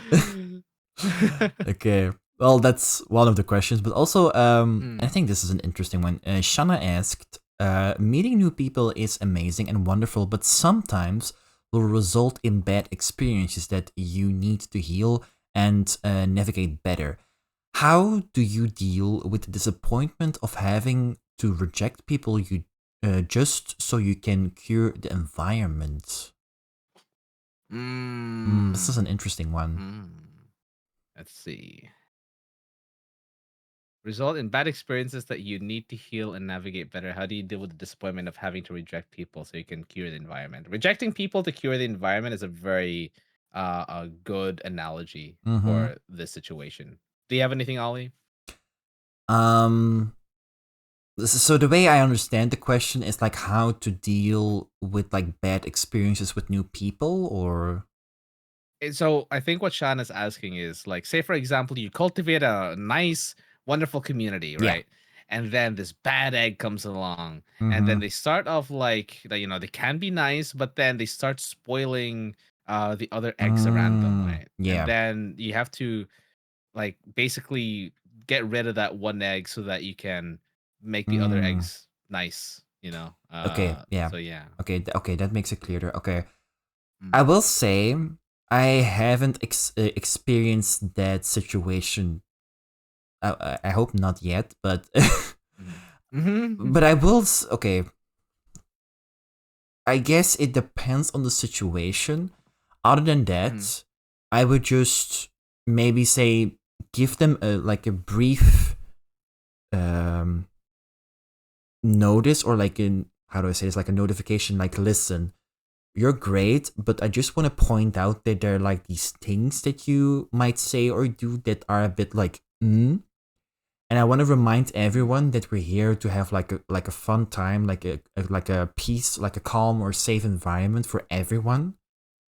And if it happens, or even I wouldn't say treat it as a warning, but like if it keeps happening, then there might become circumstances towards like a first or second warning, and then if it keeps happening, then unfortunately it's not meant to be. Then that's how I would approach it. Like just either just a fair notice, like, look, XYZ, if the person doesn't recognize it, there might be a first or second warning, and after that, then you can't keep them around. Then you unfortunately have to take circumstances and like do the unfortunate and let them go. But Shana's question was, how do you deal with the disappointment? So this is after the fact. So say you've already let go of them, but now you're like disappointed at the fact that someone like came in and made you have to do all of that. So this is like more like a personal mindset. Yeah. Okay, I would say don't think about it too much, because I don't know if this is the first time or like it happened a couple of times, but I can't predict the future, but I can can't. Damn. I was really counting on you for that. No, what I can, because I don't want to be like a bad example, but it's just to the way I see it. If it does happen a lot, I would say don't think about it too much. Like it's like the memes say, like, Kim, there's people that are dying. just to say like, okay, they're people, and if you feel disappointed, I get it, because like you were kind of hoping that these people are like another, well, in Shana's case, like another Stormy that like helped the community grow. But not all the apples are as fresh as they want to be part of the tree, if that makes sense. So very true. So understanding that not everyone can be part of your community is something you need to understand, and try to let go, well, as fast as you can, because if you keep having this like disappointment for literally everyone that you leave behind, then I don't know. I feel like you're more disappointed in your community than proud of your community, if that makes sense. Yeah. That definitely makes sense, because you'll get to the point where if you keep doing this for everybody, then you won't have a community that you intended or that you're proud of. I think it's important, because it's all just it's all just people that you have brought in for how do I say this? It's like you brought them in because of an obligation that you feel, not necessarily because of your wants, you know. It's not like you want to cultivate a certain type of community. So oh my god, I cannot talk. I know. but you get what I mean, right? I have to kind of I'm like, okay, it's like you wanna bring in people because you want to cultivate a certain type of community. You don't want to bring in people because you feel like you need to. Okay, right? I think I have another answer. You can't please everyone. I think that's like a solid answer for that. You can't please everyone. I think it's important to focus on the people that do want to create a community with you, and for those who are not of it, I'm sorry, it's not meant to be. And if you feel disappointed, okay, let's just try and focus. It's like maybe like a solid moment that you feel disappointment, but you need to keep focusing on like the people that do care and do want to create a community with you, because they are the ones that are more valid than that one rotten apple in this case. Yeah, exactly. I want to add to that and say that, like we mentioned earlier, people come and go. Yeah. People are there for various reasons or various lengths of time, and it's kind of just, you have to look at it as a big picture, because if people come in and then they mess up the community, and if that like affects your community in the long run, because if it does, then you need to like prune this person ASAP, because you don't want one person affecting the entire community. No. I understand that it feels terrible or it feels bad or disappointing to have to prune them, because maybe they were like a nice person, but then they ended up being like a bad person, or maybe they were like they became your friend, and then they ended up showing their true colors and became like a bad person, or just like not fit for the community. Like at the end of the day, you have to treat this like how you would treat your friend group, right? Or just like even yourself. If you were if you were friends with someone and then they just started being like an asshole to you and your friends, would you want to keep them? The answer is likely no, you don't want to. So Mm-hmm. then you would have to make the hard decision of basically letting go of that friend and along with them like those years that you've had together. Yeah. Because you everyone grows and everyone changes over time and that's natural. Mm-hmm.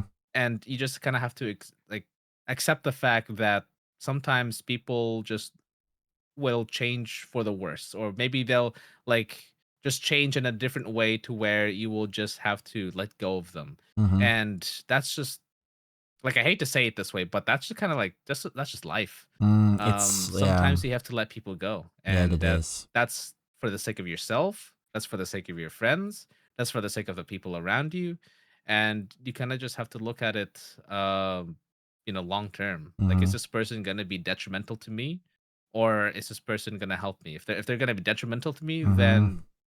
then it's just better to let them Yeah. go, and then let them find their own peace as well, because Yeah. if you keep them in, then you're forcing them into like Yeah. Also, this basically. yeah, she did add, like, I think I do a logic decision and I am I feel that it's right to do, but inside I lose trust in humanity a little and it annoys me. Okay. I can kind of relate to that because I thought about it a couple of times, but like us as VTubers, we like to reach out to newer faces that are also like VTubers and like not necessarily like they have like a bigger reach or whatever, but like making yourself aware. But I have thought about it a couple of times, like, to be fair, these days I don't really focus on reaching out to new people. Like, I Mm, personally like to keep around in like the same bubble of friends that I am right now. And of course, if mhm. there are like people that like get added through those people that I'm friends with, I mean, that's even better. But like on my own, I don't know if I would easily say like, okay, let's see who else I want to like interact with or like try to connect with, if Mm, that makes sense. So mm. I would understand your how do I say, it's like struggle, Shana. Yeah, it's definitely a normal thing. So don't worry about like being insane. Yeah. As it's what happens in life. It's what like people go through all the time. The good thing that you're doing is that you're actually doing it. Yeah. Because a lot of people nowadays they don't like confrontation. So what Mm-hmm. ends up happening is that they get into these relationships that turn out toxic, and then they want to stay because they don't want to Mm-hmm. cause a fuss. They don't want to Mm-hmm. let go of a friend that they've had for Yeah, years, yeah. and then that just destroys both people, especially you if you're the one taking it. Yeah. So you need to you need to like set your boundaries and be sure to make hard decisions that is going to be really fucking painful in the short term and does make you lose your faith in humanity and does annoy you 100%, but in the long run it'll help and you'll end up fighting people Yeah. who are more fitted towards how you want to run your life, because the more you understand who you are pruning, who you're taking out of your community, the Mm-hmm. more you understand who you want in your community as well. Mm-hmm. I think it's important to know your limits and don't and do keep in mind, like, it's nothing personal. It's just like it's not meant to be. Like, just let it go. Let it go. I Let was it gonna go. sing it, damn it! I was gonna sing it. Oh, okay. Saw the opportunity. Ah, good job, good job, good job. Let me see. Also, Bad says I came out of a lurk. Also, thank you for the lurk, Bad. And the conversation is a subject. I am literally personally dealing with it right now, learning to let people who aren't healthy for me go. How? Yeah, it's not easy. I can imagine. It's really not. It's really not. And I mean, it took me years and years to be able to find the strength in myself to let people go, Mm-hmm. because it's not an easy thing. It's definitely like a very, very difficult thing to do. Yeah. If you think that letting people go is easy, then either you haven't experienced it yourself or there is something wrong with you mentally. Yeah. No. Like, Yeah. you have a lack of empathy, because it is very, very difficult Yeah. to let go of a friend or someone who you've known for years. Yeah. I will say, coming from someone who was known to be like a people pleaser, I have been in situations where I need to learn from myself. Like, listen, I can be all kind and all that stuff, but if you are not, well, if you come to a point where you're like, I guess like Zico just told, like, a completely different person, or like bad for your own health. Like, I'm sorry, lad, then you gotta go. I don't care. You gotta go. I might be like a bad person for you, or like a bitch. Like, you know what? I am that bitch if that's the case. Yeah, honestly, like that's how it should be. Like, if someone is being an ass to you, then you kind of just you have to confront them about it, being like, hey, you're being an ass. If you don't stop this, then I'm not gonna want to be with you. Yeah, like I know it's difficult, especially if it's like in a romantic relationship, especially. Oh yeah, that's also a thing. Yeah, you have to really. Like I have my own things to take care of. Yeah, like I understand, because I used to also be a people pleaser. I still kind of am to a certain degree, but like you want to prioritize yourself first and foremost, and that's not being selfish at all. Yeah. Prioritizing yourself just means you're just loving yourself. You know, you're giving yourself an opportunity to experience like life instead of being locked in this basically jail cell of being a people pleaser. Oh yeah. Because it's not good, man. Let me see. I have been trying to convince myself to let a decades-long friendship go. Ooh, yeah. Yeesh. Decades long. Yeah. Man. Also, that's rough. That's rough that day. That's rough. Also, Ink had a random question for both of us apparently. So I guess shoot your shot. Shoot your shot. I'm ready to listen. Let me see. Thank you, thank you guys. You're very welcome. Very welcome. I hope that Shana. whatever you're. Yeah, I hope whatever you're going through will not affect you too much mentally. I know it's going to be hard initially, but your future self is going to thank you. I hope so you'll be okay. Yeah, I hope our advice helped a little bit nonetheless. Let me see. Ink asked, did you two know each other before VTubing, and how did you meet? If you don't mind me... Okay, I have mentioned it a couple of times, but... Our first interaction was back in September when Zico was doing, I don't know, was this like the first subathon that you did, or? Yeah, first subathon. Okay, so it was his first subathon that he did, and this was like at the same time that I just started a new Twitch page, and I was okay, let me see who I like want to interact with, like in the chat, and like see what happens. Because I don't know if you noticed, but like there was someone before you that I was trying to like interact with, like even a couple of times on Discord, but I already figured like maybe not the case. But then I think when I interacted with you more on your streams, I was like, okay, this is someone I see, I vibe easier with, so I can stick around more. So and then I think the opportunity came. This was also with Shana, by the way. when you did like playing Peak with the community, and we were like, yes, sign me up. Yes, and get me in there, chief. And I just took the shot, you know. I was like, you know, what's the worst that can happen other than my crappy mic in the first interaction? Your fucking mic, bro. Oh man, that is something that will haunt me for years, I know. But yeah, the mic was crunchy. Yeah, go on. But yeah, that's our first interaction, and from there, it was like definitely chatting now and then on Discord. Also in the like the servers, of course, because it doesn't always have to be like in private. Because I can imagine that both of us had like other conversation going on, so like only relying on DMs, like it can be a bit overwhelming sometimes. So yeah. So yeah. Also, I think a healthy thing to keep a general like friendly relationship like going is remind yourself that this is also that the person you're trying to befriend with, in this case a VTuber, is also just a person who has their own I guess needs and breaks and projects and schedules to have going on. So having the mindset, or like I don't know if this is like delusional, but like saying like, why don't you pay attention to me? Like oh god, yeah. Oh, man.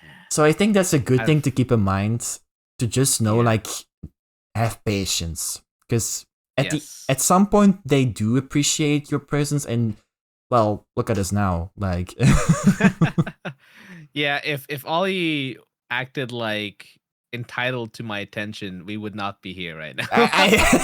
This would not be happening. Because yeah. I have gotten those comments. I've gotten like either on stream comments or chat or DMs being like, Zekoz, why don't you talk to me? Or why didn't you read my chat messages? Or why Oh. didn't you reply to my DMs? I'm like, brother, you like I don't even know you.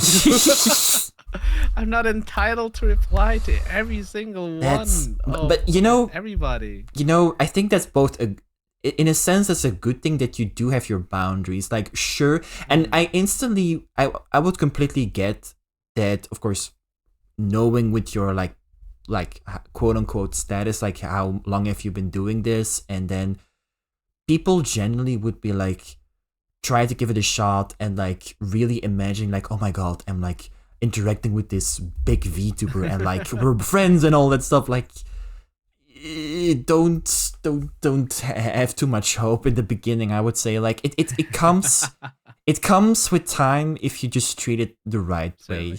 Yeah. Yeah, it does. Like at the end of the day, what you want to do is create a relationship and do it because you genuinely think that you want to make friends with this person. Yeah. Don't do it because you're like, oh, if I get connected with this person, then I can get clout or I can get connected with other people and use them as a, don't do that. Because one, it's kind of an asshole thing to do, I'm not gonna lie. But also two, people will smell that from a mile away. Like people notice when you're being not like ungenuine, not authentic, not ungenuine. I can't think of it. But you know what I mean. Yeah. Yeah. So yeah. Let me see. Relationships of all kinds happen organically over time. Exactly. True. Yeah. Don't expect it right away. If you expect it right away, then you're trying to force something that is like not existent, and it'll just backfire. Yeah, I did kind of confess it, and you notice on our last episode with Sale, I did this kind of confession, like I secretly had like the anxiety, like what if he hates me if I DM him, like yeah, it's just because of that thought. Yeah. Yeah, I mean, dude, you think about me, sorry, you think that about me, right? And I think that about other people too. So it's like, it's kind of, I don't know if you've ever seen this diagram, or like, I don't know if it's like a meme, but this poor guy is looking at the rich guy, and then but this rich guy is looking at an even richer guy with a Lambo, and the rich guy with the Lambo is looking at this rich guy with a mansion, and it just keeps going and going. Like, yes. You never like, just because they are bigger than you doesn't mean that they aren't subject to the same stuff that you feel. Yeah, that's the thing.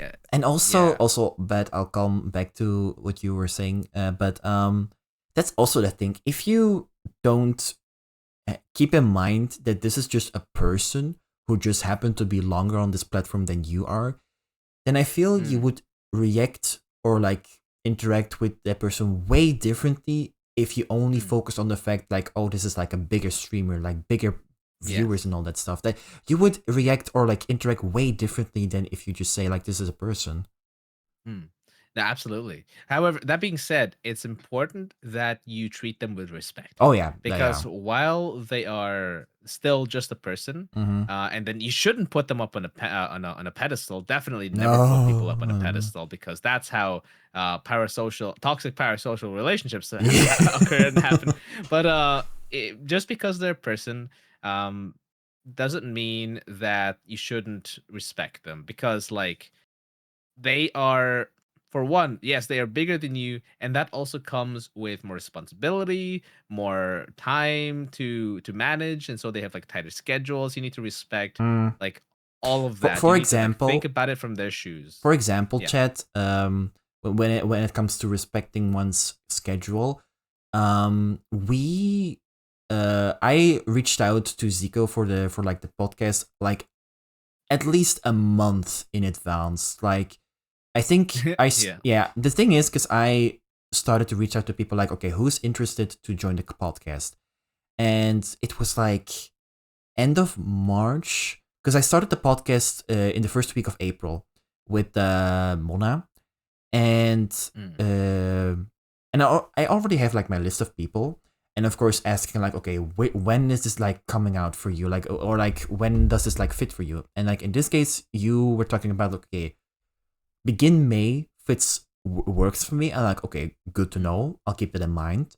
And then based off the order of people that I have in mind, and then I'll just look, does this day and time work for you? And then if not, you know, you can let me know. And well, you did like a short with Flux about it, but like I think that's like the way to handle a good collab, no? Yeah, no, it is. It is. You have to come in.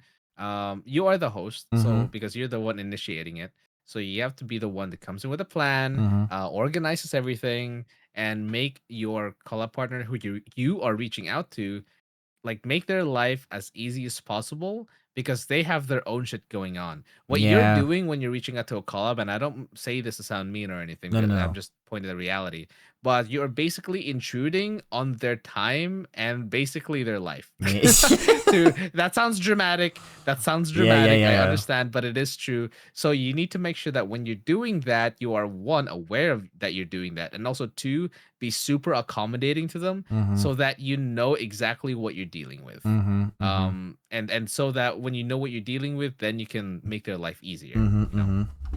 Yeah, make it seamless. Yeah.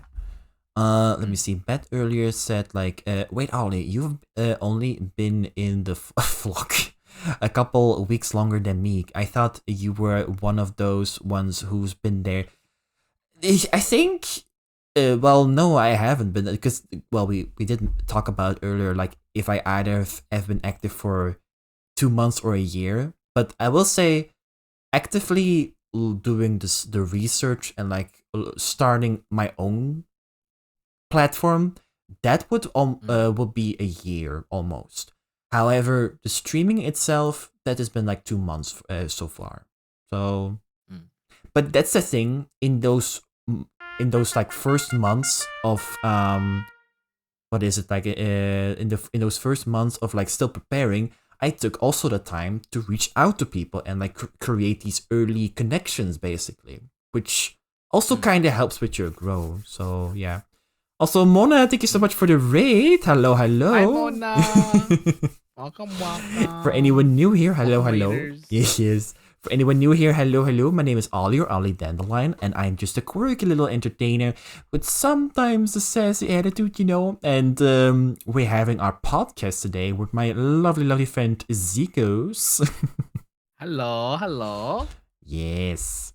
And we've been yapping most of the time, and a lot of interesting topics, I do say. But yeah, what were you doing on your last? Let me see. They were last. Could it be that we're playing Helldivers 2, Mona? Because that says the shout out message. But yeah, how was the stream? I'm very curious to know. Let me see. Also, Beth said, I've only recently started thinking. Quote, maybe I am a friend, not just a part of the crowd, about this specific group. I've even corrupted people saying I'm just a viewer, not a friend. We don't hang out outside of streams ever. Oh, okay. Well, that's that's interesting, yeah. Wait, hang on. I gotta like engage my brain again. I kind of like blanked out there for a second. Yeah, I kind of have to. Yeah. Brain fog. I've only recently started thinking maybe I'm a friend, not just part of the crowd, about this specific group. I've even corrected people saying I'm just a viewer, not a friend. We don't hang out outside of streams ever. That's I feel like it's the perception. Like in this group, how people perceive you is more important than like how you interact with them, I guess, in a sense. I mean, you can tell one with the other. Like if you hang out with them a lot after streams, then you can kind of tell that you are their friend. But just because you don't hang out outside of streams doesn't mean that you're particularly not a friend. So I guess it kind of just like because the way people see others is very different depending on the person. Mm-hmm. But it's also like dependent on their ability to do so. Like for example, let's say yeah, let's say, you know what? Let's say Ollie. Let's say Ollie. Ollie's my friend. Yes. But we barely hang out outside of stream. But that doesn't mean he's not my friend. No, we have our own stuff to look at. So, but we do reach out now and then. Like I said, it's still healthy to like, well, how do I say this? Like take the amount of breaks, because well, we know that we both have like our own stuff to look forward to. But if we outside of stream reach out now and then, like, hey, how's it going, dude? Like blah blah blah, and then of course you connect it. Or like, I know also something that we did a lot of times were like just off stream games, like not necessarily doing it on stream, because I do wonder when it comes to from like another VTuber's perspective who's starting out, someone who has the mindset of like, I can only be or like my friendship grows with this person if I interact with them only on stream, if that makes sense. And like, because why I say off stream interactions or like off stream games can also be like a great way to create a better connection with that person, even though it doesn't happen on stream. Because I do fully get that, even, well, no offense, but like even Zico here, he doesn't necessarily have to stream for like the podcast in this case, because that's like, okay, you have the option to stream, but you don't have to. Like, I don't care if you rather not just be like, just talking to me and don't necessarily have all to take care of your own stream, because I do get it can be in a sense exhausting, because you also have to take care of that stuff, but you know, it's their option. Exactly. Yeah. Like at the end of the day, like don't worry too much about stuff. Yeah. I guess, to put it simply. I know easier said than done. Yeah. But yeah. Let me see. Just if you want to hang out more with them, try to find an opportunity to. Yeah. And then if you can't, then you know, like, I guess you'll just have to kind of figure things out as you go. Exactly. Let me see. Mona said, we played some Lego Star Wars and then we popped into Helldivers. Gotcha. Oh, I also played the Lego game yesterday. How convenient. Wow, look at that. You're matching. Okay. Hydrate, you bastard! Also, thank you for the hydrate.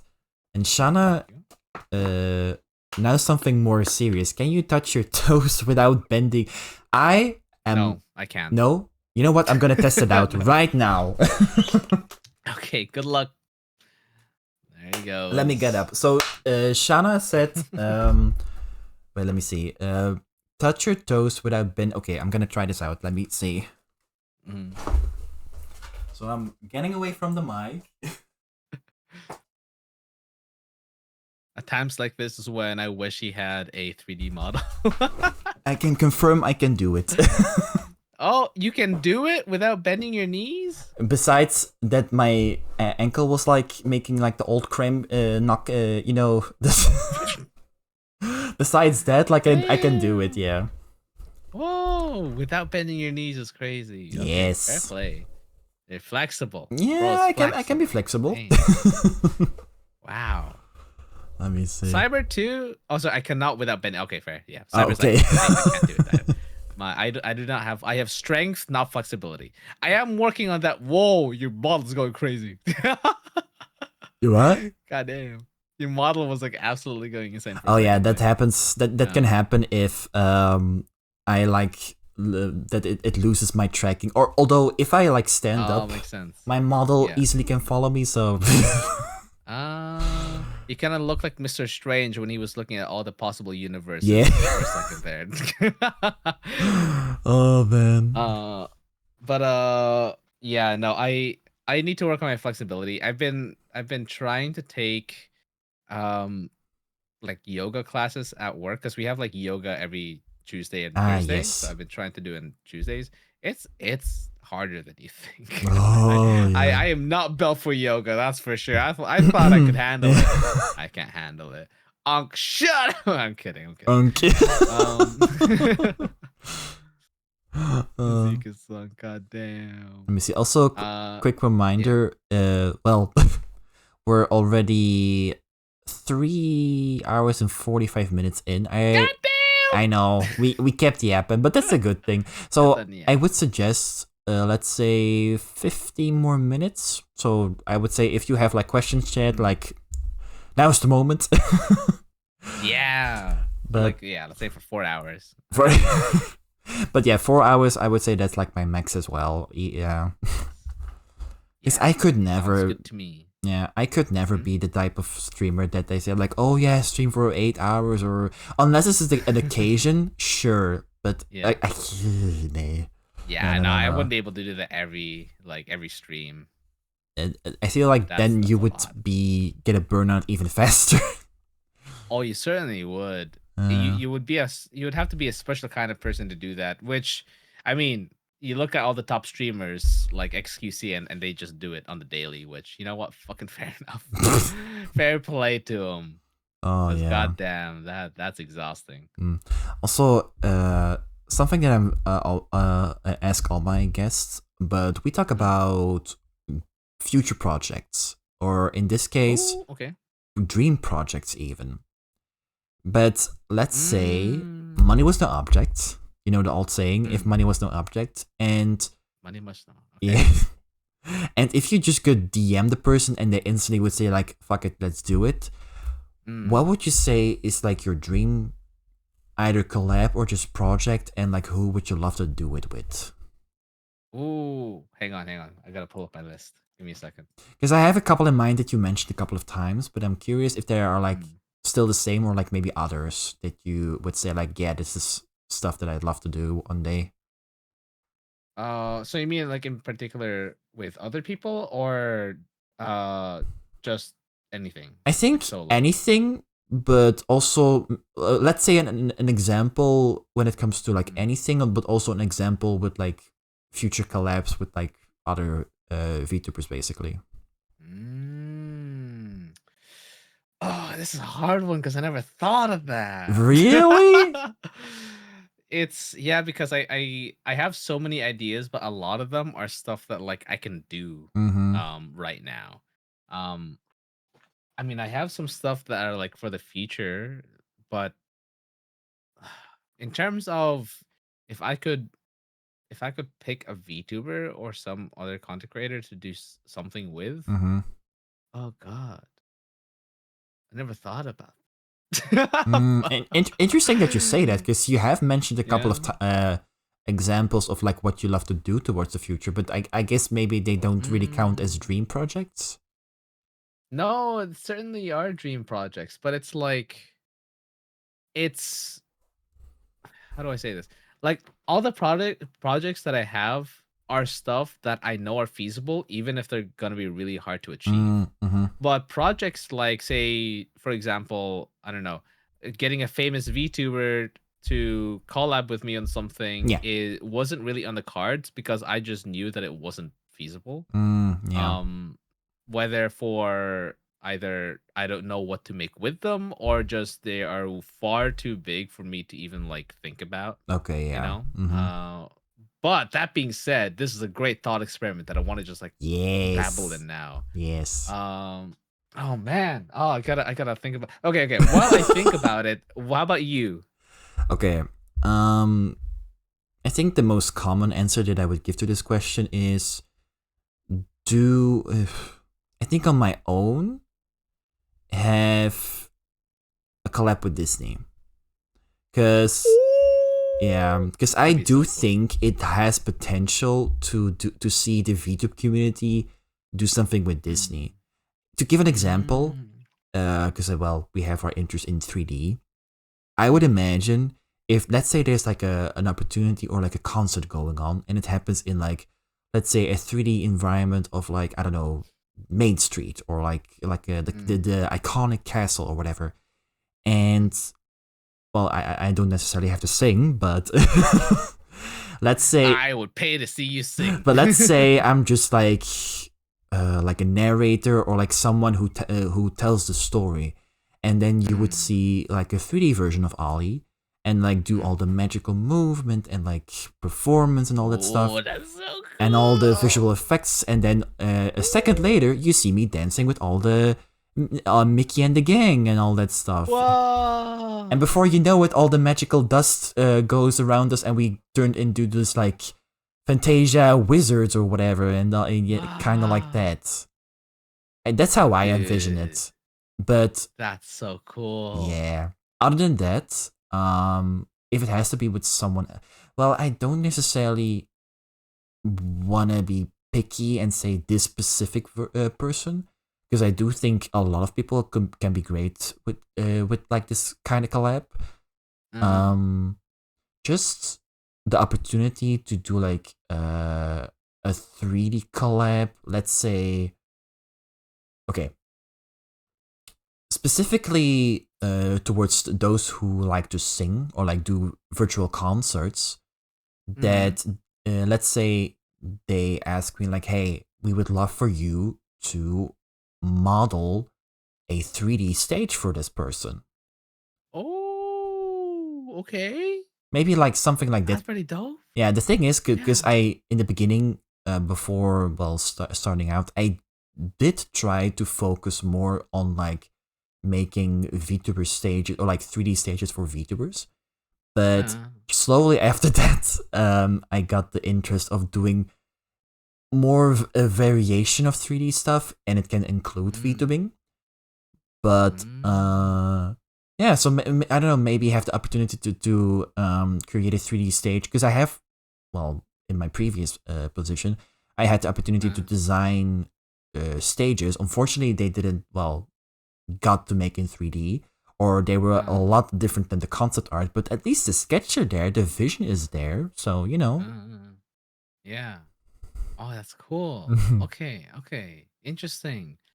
You have sparked some inspiration in my brain for this question. Can I give an example? Because this is like one of the things I instantly Absolutely. This is one thing that I definitely see for Zico, and I would fully support it. I would see a dream collab, you, Iron Mouse, a 3D concert. Oh my god. I would love to see it. Because then you have your opportunity with 3D Zekoz, I'm just saying. I mean, yeah, that's so true. Jeez, just thinking about that idea makes me so nervous. It should motivate you, though. It does, but it makes me so nervous. I don't get nervous very much these days. Oh, fuck me. You've certainly triggered something in my core. Nice. Yeah, I gotta do a few more karaoke to get ready for that. Like, I am nowhere near the level of Mousy to be able to stand shoulder to shoulder with her, despite her height. But I need to train. I need to go on like a training montage for that to happen. For me to be confident enough to stand there side by side to do this. Oh, hold on. Oh no, we lost them. Okay. Sorry, you cut off for a second. Hello? Yeah, you're back. You're back. You froze there for a minute.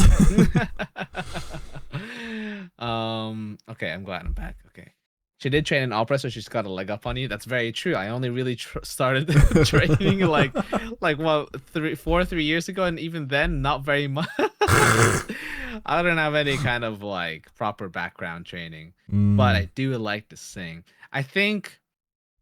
Oh my god, Jesus Christ! Now you got me thinking. Nice. Wow. Of course, it doesn't have to be singing involved, but like considering you do enjoy the singing part, like, you know, it can be a fun thought. Yeah, could be like just like oh my god, bro. if I could even get like I'm going against what I taught you guys earlier, which is putting people on a pedestal. So I should revert back, because I'm like the bad example, Chet. It's a bad example. It's only human though, I guess. But you gotta catch yourself when you're doing this. If I were okay, calm down. Take a breather, Z. Take a breather. It's okay. Not many things make me like nervous or flustered, but you somehow found something. Did I crack the code? Somehow, yes. Because I was thinking like so much smaller, and then you come out with that shit, and you're like, oh my god, sweetie, I'm only thinking big, so. Yeah, that's very fair. That's very, very fucking fair. If let's say that I was on the same level as Mousy and all of that, I had the same amount or a similar at least amount of like prestige in the VTuber community. I had a similar following, and we were basically shoulder to shoulder. Yeah. Okay, let's take this analogy and run with it. I would love to be able to just like hang out, play some games, and do just like, doesn't necessarily need to be like a special collab, but just like do something with Mousy and Connor. I think that'd be so fucking cool. Just like I love Sea Dog. He was like one of my big inspirations as well when I started my YouTube channels, like too, alongside Mousy. Like, they've been such a huge thing for me. But like trying to not put them on a pedestal, but these are my fucking idols, man. But I understand. I would love to do something along those lines, or even just like make a fun video, dude. Oh, wouldn't it be cool if we could make some kind of video where I could like I don't know, I could bring Mousy in to I don't even know. I don't even fuck. Oh my god. I feel like you've short-circuited my brain. My ability to think of things. Okay, I think something similar towards what you do right now, I could think of that you could talk about with Mouse. I think the overall advice on how to keep going, because, well, we all know how Mouse started out and how she insanely grew over the years. Absolutely. I think that's definitely a great inspiration, but also to hear from like her own experience and like from, well, let's say in this example, like you're also doing some kind of podcast, and in this case you're me and Mouse is your guest. Well, in this case you could talk about all about like her experience or like her advice on like worst lesson or like best advice you can give to new people starting out as VTubers, you know? Because then no, that's certainly true. I think like what we can, so if we okay, let's dial it back. Take a step back. So I mentioned this on multiple occasions on stream, but one of my biggest dreams that may or may not happen, we'll see what the future holds, but let's assume that it will happen. And I end up getting like, I hate using the word agency because it's not really an agency, but basically like a VTuber, group. I end up starting my own VTuber agency with the goal of not keeping VTubers long term, but bringing diamonds in the rough, training them up, and then giving them an audience to play with, and then sending them out afterwards in a much better state and actually polishing that diamond. Kind of like a training camp? Yeah. Something like a training camp, but it's more like if you think about football clubs or tennis clubs, it's kind of like that, where you bring in people who have a lot of potential in what they do, and all they really need is some guidance and a playing field, because sometimes like someone could be super entertaining, but they have like 2 viewers because they don't know how to like market themselves, or they don't know how to push themselves out. So if you take that person, teach them how to do that, and also give them an audience to explore that, to express themselves in, and then see where that takes them. I think that would be like a really cool idea that I would love to do. Yeah. And perhaps in this kind of, I guess if we couldn't call it like a club or a training camp or something, then perhaps in this environment, in this like club environment, I suppose, football club-esque environment, I would love to bring in like special guest guest people to talk about and help the students out with stuff. Mm-hmm. So Mousy could be there to come in and talk about it, and then give them some words of encouragement, or like Yeah. just even make friends with them, like how give the like these up and comers the opportunity to interact with someone who's like well known in the industry, not for clout, but more so just like to kind of understand what they've gone through, and then just like see what they can take, like what wisdom they can take from someone who's been in the industry for longer. Yeah. Or like have some fun events with them. Like imagine if we end up getting like big connections with other brands, like, or other agencies like Hololive, and so these students can fly off to the Hololive HQ or whatever, and then start going to Yes. 3D streams with the others, because that's like another cool way to integrate Yeah. people from indies to Okay. agencies. Like that would be cool. Okay, yeah, something along the lines that like I can think of, to put it in short, some kind Yeah. of VTuber course, of even a VTuber university. VTuber University would go so fucking hard. I don't want to make a course. I think courses are stupid and Yeah, dumb. I think university would be even better than just a course, honestly. Yeah, like I know a lot of gurus. Like there's a lot of like YouTuber gurus, especially, and they're Yeah. like, oh yeah, in order to grow on YouTube, you gotta buy my course and do this and that. And I think that's fucking stupid, because you can learn everything you need to learn online as long as you have the resources to do so. Yeah. And also the willingness to learn. What people need aren't fucking courses. What people need are coaches. To not like because courses are a set thing that everyone does, and it is a complete like generic, basically, like course. Like it doesn't, like, it's not specific to the person. Yeah. What helps with people to get better at things, this can apply to YouTube, this can apply to sports, this can apply to literally any kind of skill, is that you have to tailor that experience, that teaching, to that person. No course in the world will ever teach you everything you need to know the way you need to know it, because it's too generic. They can't apply it to everyone. So they make something generic out of it. So that's why I think courses are stupid, because you can just find that information online. You don't need to spend hundreds of bucks on it. You really don't. Yeah, mentorships. Yeah, exactly. You need to mentor someone.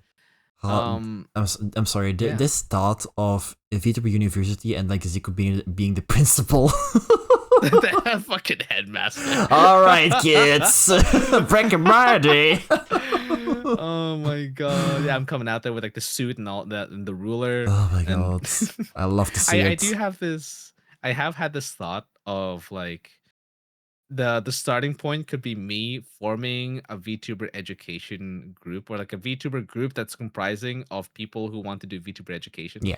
So like me, like Flux could be in it. Oh, yeah. Some other VTubers like Wafo or Malumi, like that. And then it could just like grow from there, because then they could be part of the basically the lecturers, or like the professors of this VTuber university. And then that would like be like their knowledge and their teaching will be invaluable to the students learning. So that's, if I could like bring in people from Hololive, bring in people from like indie, like Mouse or Sea Dog, even like this isn't just limited to just VTubers either, because you can learn so much from the top dogs like Sea Dog, or like Giguk, and all of them. Fucking bring in PewDiePie. I'd love to fucking I love to meet PewDiePie too. Oh yes. Like that would be so fucking rad. But if we go away from that for just a second and go back to my dreams of just me, myself, and I, not having to worry about bringing an entire like agency into that, the world. that was kind of the example indeed for like collabing or like a dream project with other VTubers. But like what would you say is indeed like the dream project on like just Zico? Oh, okay. Before I answer that, I do also want to like add on a little bit of like the other one. Because if we bring it back a touch and not worry about running the business of an agency, I would just love the opportunity to just make friends with like Mouse or Sea Dog or like the people that I've grown up watching. Heck, even if I could ever meet Coco, who is now under a different alias, of course. Yeah. Or like even fucking meet like my other Oshis like Gura or Saba or like Nimi. I would just love to be able to have an opportunity to make friends with them and Yes. see where that goes, because like they're my Oshis because I just vibe so much with their character, not their VTuber character, but like with Actually, them the as a person, yeah. personality. Yeah. So I would just love the opportunity for that. But yeah, taking it back to uh to me. Yeah, just But what I like to do. Yeah, your own project as Zico, yeah. My own project as Zekoz. Okay, this one I can answer better because I actually have lists. Okay. I have my Google Sheets for this one, so give me 1 second while I go. Yes. Okay, also in between, Ink Hmm. Ink asks the most important question: cats or Yes. dogs? Oh, I have a bias towards cats, but I love both. I mean, I live Both, with a dog because my roommate has a dog, and I love him so much. Nice, So, nice. that is my answer. Okay, I think I love both. I think I'm gonna, after you did like your whole explanation for like your project, I do have like I'd say one more question to round it from my end, and then we'll just see like, okay, if Chad has something or do you have any questions, and then I think this is like a good moment to round up our episode today. Unless you want to. Absolutely. Yeah. Yeah. That sounds good to me. Okay, so so if it was just the me thing, if I could. Okay, so let me start this off by saying that I am an Irish VTuber. Ireland does not have many Irish VTubers. So if I could be the charging force, the leading force in getting more Irish VTubers into the scene, I would love the opportunity to do that. So if I could like appear in cons or appear in like other places in Ireland to try to convince more people to try out VTubing to see if it's for them, or even like not even to try it out, but like just spread the word, or like, and I know there's a lot of stigma around VTubing, to kind of quell that stigma, that it's not just like furries 2.0. It's more than that. Have you met any leprechauns? No, I haven't, unfortunately. But I would love to make more people aware of VTubers and bonus points if they actually become VTubers because of this crusade. Yes. Oh, that's nice. Yeah. No, I think that those are both very awesome projects to hopefully look forward to one day, and we can only look forward to it or like work towards it. Yes, indeed. Let me see. Okay, so my final question for the day for you is, what does success in VTubing mean to you right now? I guess the definition of a successful VTubing career, I guess you could call it, but successful VTubing career. Oh, I need a moment to think about. Okay. It's fine. The answer doesn't come naturally. It's a very interesting question, definitely. Do you want my answer first, maybe, or? Yeah. I think how I define success in VTubing is knowing how, first of all, to take care of yourself, knowing to see what works, and keep working on that. And from time, well, if we talk about like, well, collaborations or whatever, if you have already your group of, well, connections, I wouldn't say friends already, because they can be depend on the person. Well, let's say you have like your good group of good connected relationships, or I would say definitely stay in touch. definitely reach out more, because you never know if those people have projects going on and they would love to have you on that, and being included in their projects also means bigger reach for you maybe.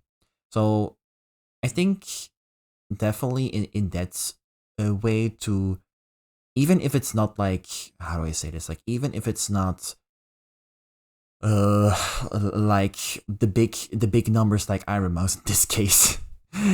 Even if it's not the big numbers, you are doing something special that no one else is doing, and I think that is something very successful to keep in mind, that you're doing something with your.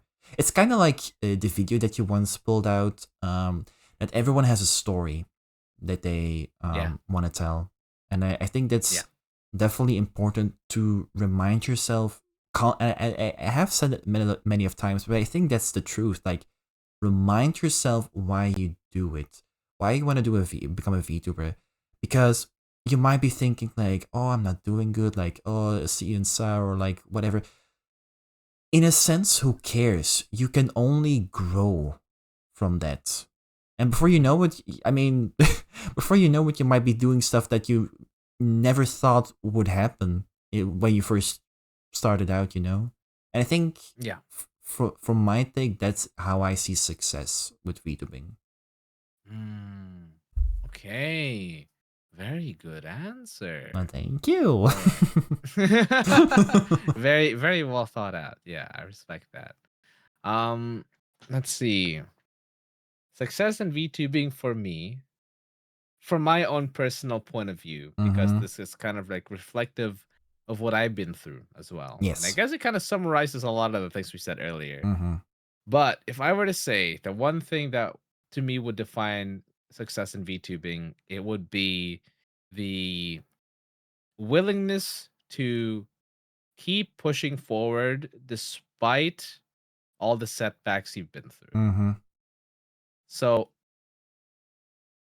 the world could hit you with everything in the kitchen sink. Yeah. But you can choose to keep on going, and if you choose to keep on going and not only just walk forward, but run and learn and continue to improve yourself, then that is a success, I believe, because you are showing that you're not just there because VTubing is cool. You're not just there because other people are doing it. You're not just there because it's the cool new thing that's happening these days or whatever. You're not like jumping onto the bandwagon. You're there because you love what you do, and you're willing to do whatever you can to succeed in the thing that you love.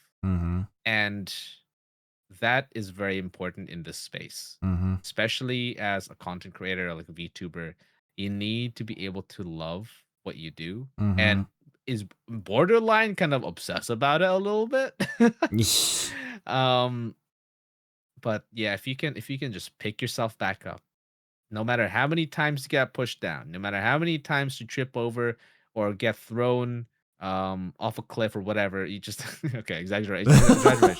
But no matter how many times you fall down, if you're able to pick yourself back up and not only stand up but also move forward despite everything, then I think that's a very good indication of success, because even if you're not immediately successful after that, it shows that you have the ability and potential to be. Exactly. Like, I have also said it, like, I personally believe in slow growth, and if you just keep that in mind, like bits by bits, like, I feel like let's say, well in your case, for example, because you've been doing this for like 5 years already, and someone who comes into your chat for the first time, they might think like, oh my god, they like so big, or like they like see and saw and like whatever, but they don't take a second guess, like, this person has been doing this for 5 years and you're expecting to get the same results in like maybe a week or a month, like.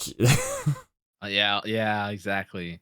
And there are instances where people do like blow up and something like sends them viral. True.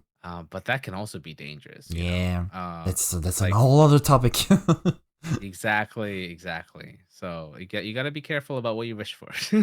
I think, But yeah, go on. I was gonna say, I think to put it in short, if let's say you do happen to have like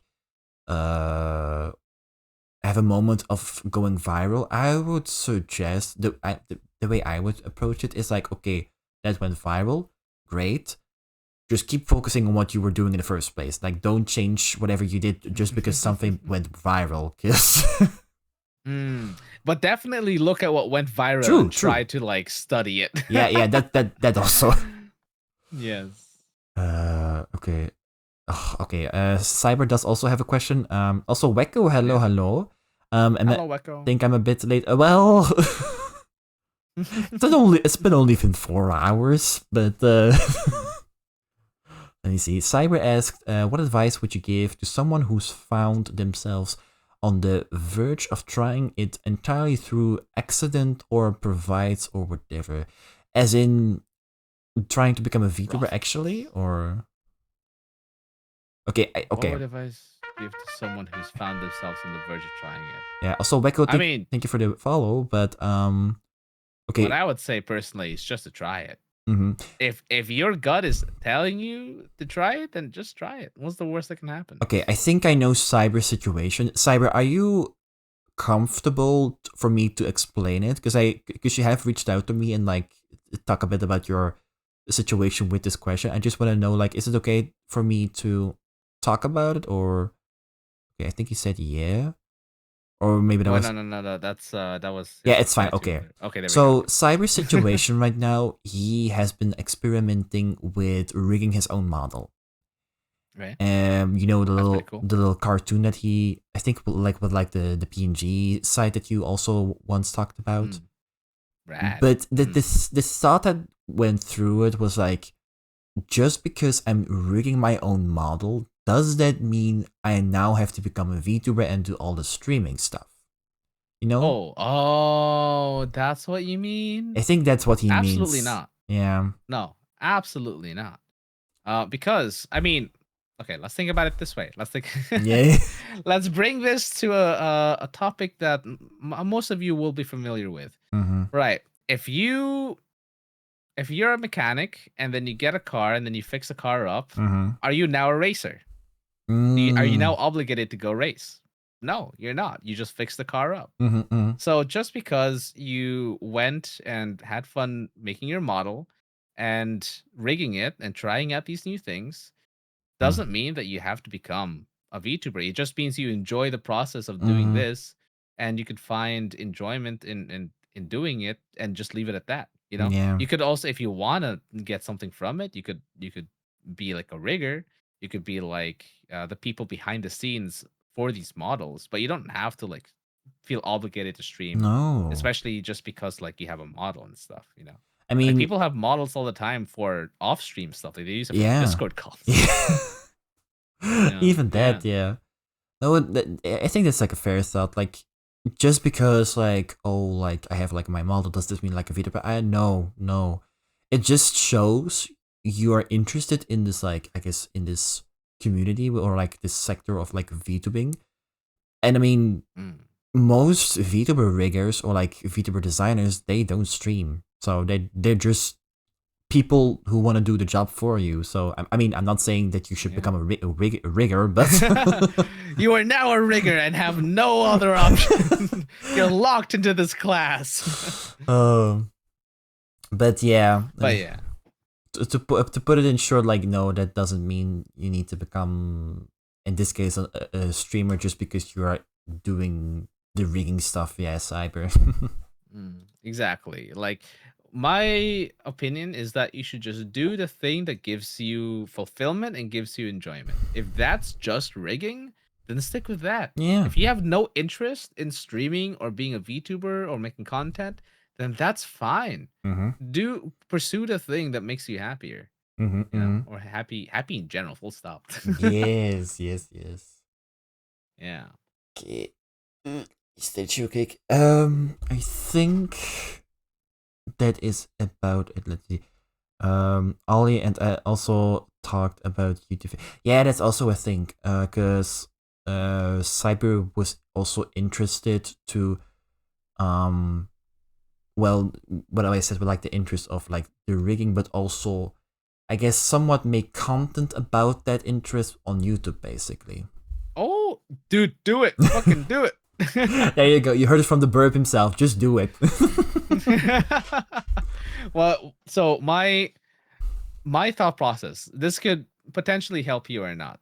But I'll explain to you how I go about these sort of things. Mm-hmm. So if I have an interest in something, then I want to pursue the interest to see if there's something waiting for me on the other side. Mm-hmm. Even if it's just for a brief moment, I want to try it out and see where it goes. Because I know for a fact that if I don't do that, I'm going to look back in some years and say, damn, why didn't I do that? So in order to avoid that regret that I know I will have, then I will give it a go. There's no harm in giving something a go. You know, you can always quit after, like, you know, right after it. And if it does lead somewhere, then that's a good thing. Then you found something that gives you fulfillment. It's all about finding that thing that gives you fulfillment. Because that's what makes to sound, at risk of sounding a little corny, that's what makes life worth living. Exactly. And in addition, if you are finding yourself struggling, or like not struggling per se, but if you're thinking about a goal and then it kind of makes you a little scared, or kind of makes you think like, oh no, like I couldn't do that. That is your sign to do it. Because I forgot who said it, but there was a quote that I learned recently, which is really good. And it's that if you have two paths and you're choosing to go down one that feels more like harder or more difficult, then that means that's the right path to go down. Because something that's worth getting, or something that's worth achieving, is not going to be easy. So that means that if you do go down this path and then you do achieve it, then it's the thing that you've actually wanted. You know, it's the thing that, like, inside is the thing that you've been striving to go for. So go down the hard path, because that's your gut telling you that there's something at the end of this. Yeah. Okay. Well, I think this is a good moment to call it a day. Okay, we've been yapping a lot. Yeah, because I was thinking like, okay, maybe we should call it a break, because I feel like if we don't call it a break, we'll keep yapping. Yeah. So we haven't taken a break at all. Damn. I mean, I feel like we could keep yapping nonetheless, but you know, but we'll keep it for another time. There's plenty of turn into an 8-hour stream. Honestly. I mean, you need to do a part 2 soon. Like, oh god. Yes. I mean, like, well, there are plenty of opportunities still. There is, yeah. Okay. It has been a lot of topics covered. Has been a lot of yapping, but it's been enjoyable. I've had a good time. So thank you. I'm glad to hear that you liked your stay here in my lovely home. Yeah, indeed I have, good sir. It is quite comfy, quite cozy, and I have some bubble tea. Yes. Oh, I should have. Which makes stuff. I should have done the same thing with Sil. Like, place the boba just in front of your face. Just gonna zip on it. Missed opportunity. It's fine. Oh well, yeah. Next time, exactly. Let me see who is still alive and we want to rate, perhaps. Oh, I see. Okay, I did rate it Fumi yesterday. I haven't got the chance to rate Sky though. She's live right now. Oh. You know what? Let's do that. Yeah. The Sky. Okay, she's been okay. Oh, I found the quote. The quote that I was thinking of came from freaking Monkey D. Luffy from the One Piece live action. What was the quote? Okay. The quote is, "If the path to what you want seems too easy, then you're on the wrong path." Let's we ended go. At that, folks. Words of wisdom from Monkey D. Luffy himself. Let's go. Okay, we got a chat. Okay. Oh my god. Let me see real quick. Let me just put down the rate message that you guys can copy that. Nice. Thank you so much again, Ollie, for having me Of here. And course. thank you everyone for watching. Honestly, it was I had a lot of fun. Yeah, I honestly too. I'm glad that we got this opportunity to just one-on-one just yap and Hell yeah. Yes. Let me see. Love the yap. Oh, we do. I think how we're gonna do it, we'll just keep a bit in Discord. You should probably say good night, but other than that, we're gonna leave chat here and move over them to Sky's stream. But again, it was a very nice to have this podcast again. Definitely keep in touch. Well, both our schedules. I do know Z will stream on Sunday again, Sunday morning streams. Yes, Testicle Sunday. But yes, Sunday streams. Yes, and I think, well, you'll see it on my schedule when I'm gonna do my next. I think it's gonna be, well, kind of spoiler, but I think my next stream is gonna be next Tuesday. Wait, was the raid already happening? Oh, no, never mind. Okay, I was looking. Oh, no, I was looking at my own chat. Okay. I was like, "Oh, is the raid already happening?" No, it was my own chat. Never mind. You duped yourself. You played yourself. No, I was gonna say. I think next Tuesday I'm gonna play Sea of Thieves again with Vision again. So we're gonna do. Chapter 3, I believe, of the Pirates of the Caribbean quest line. So very nice. Yeah, definitely looking forward to that. But yeah. Awesome. Y'all better tune in. Yes. Also on Zeko's stream. Let me see. Okay, I'm gonna end stream here, but we'll keep real quick in the voice chat, Z. But yeah, chat. It was very lovely to have you here. Again, my name was Ollie, and this is my guest Zekoz today, and I'll see you on the next one. Bye-bye. Ciao.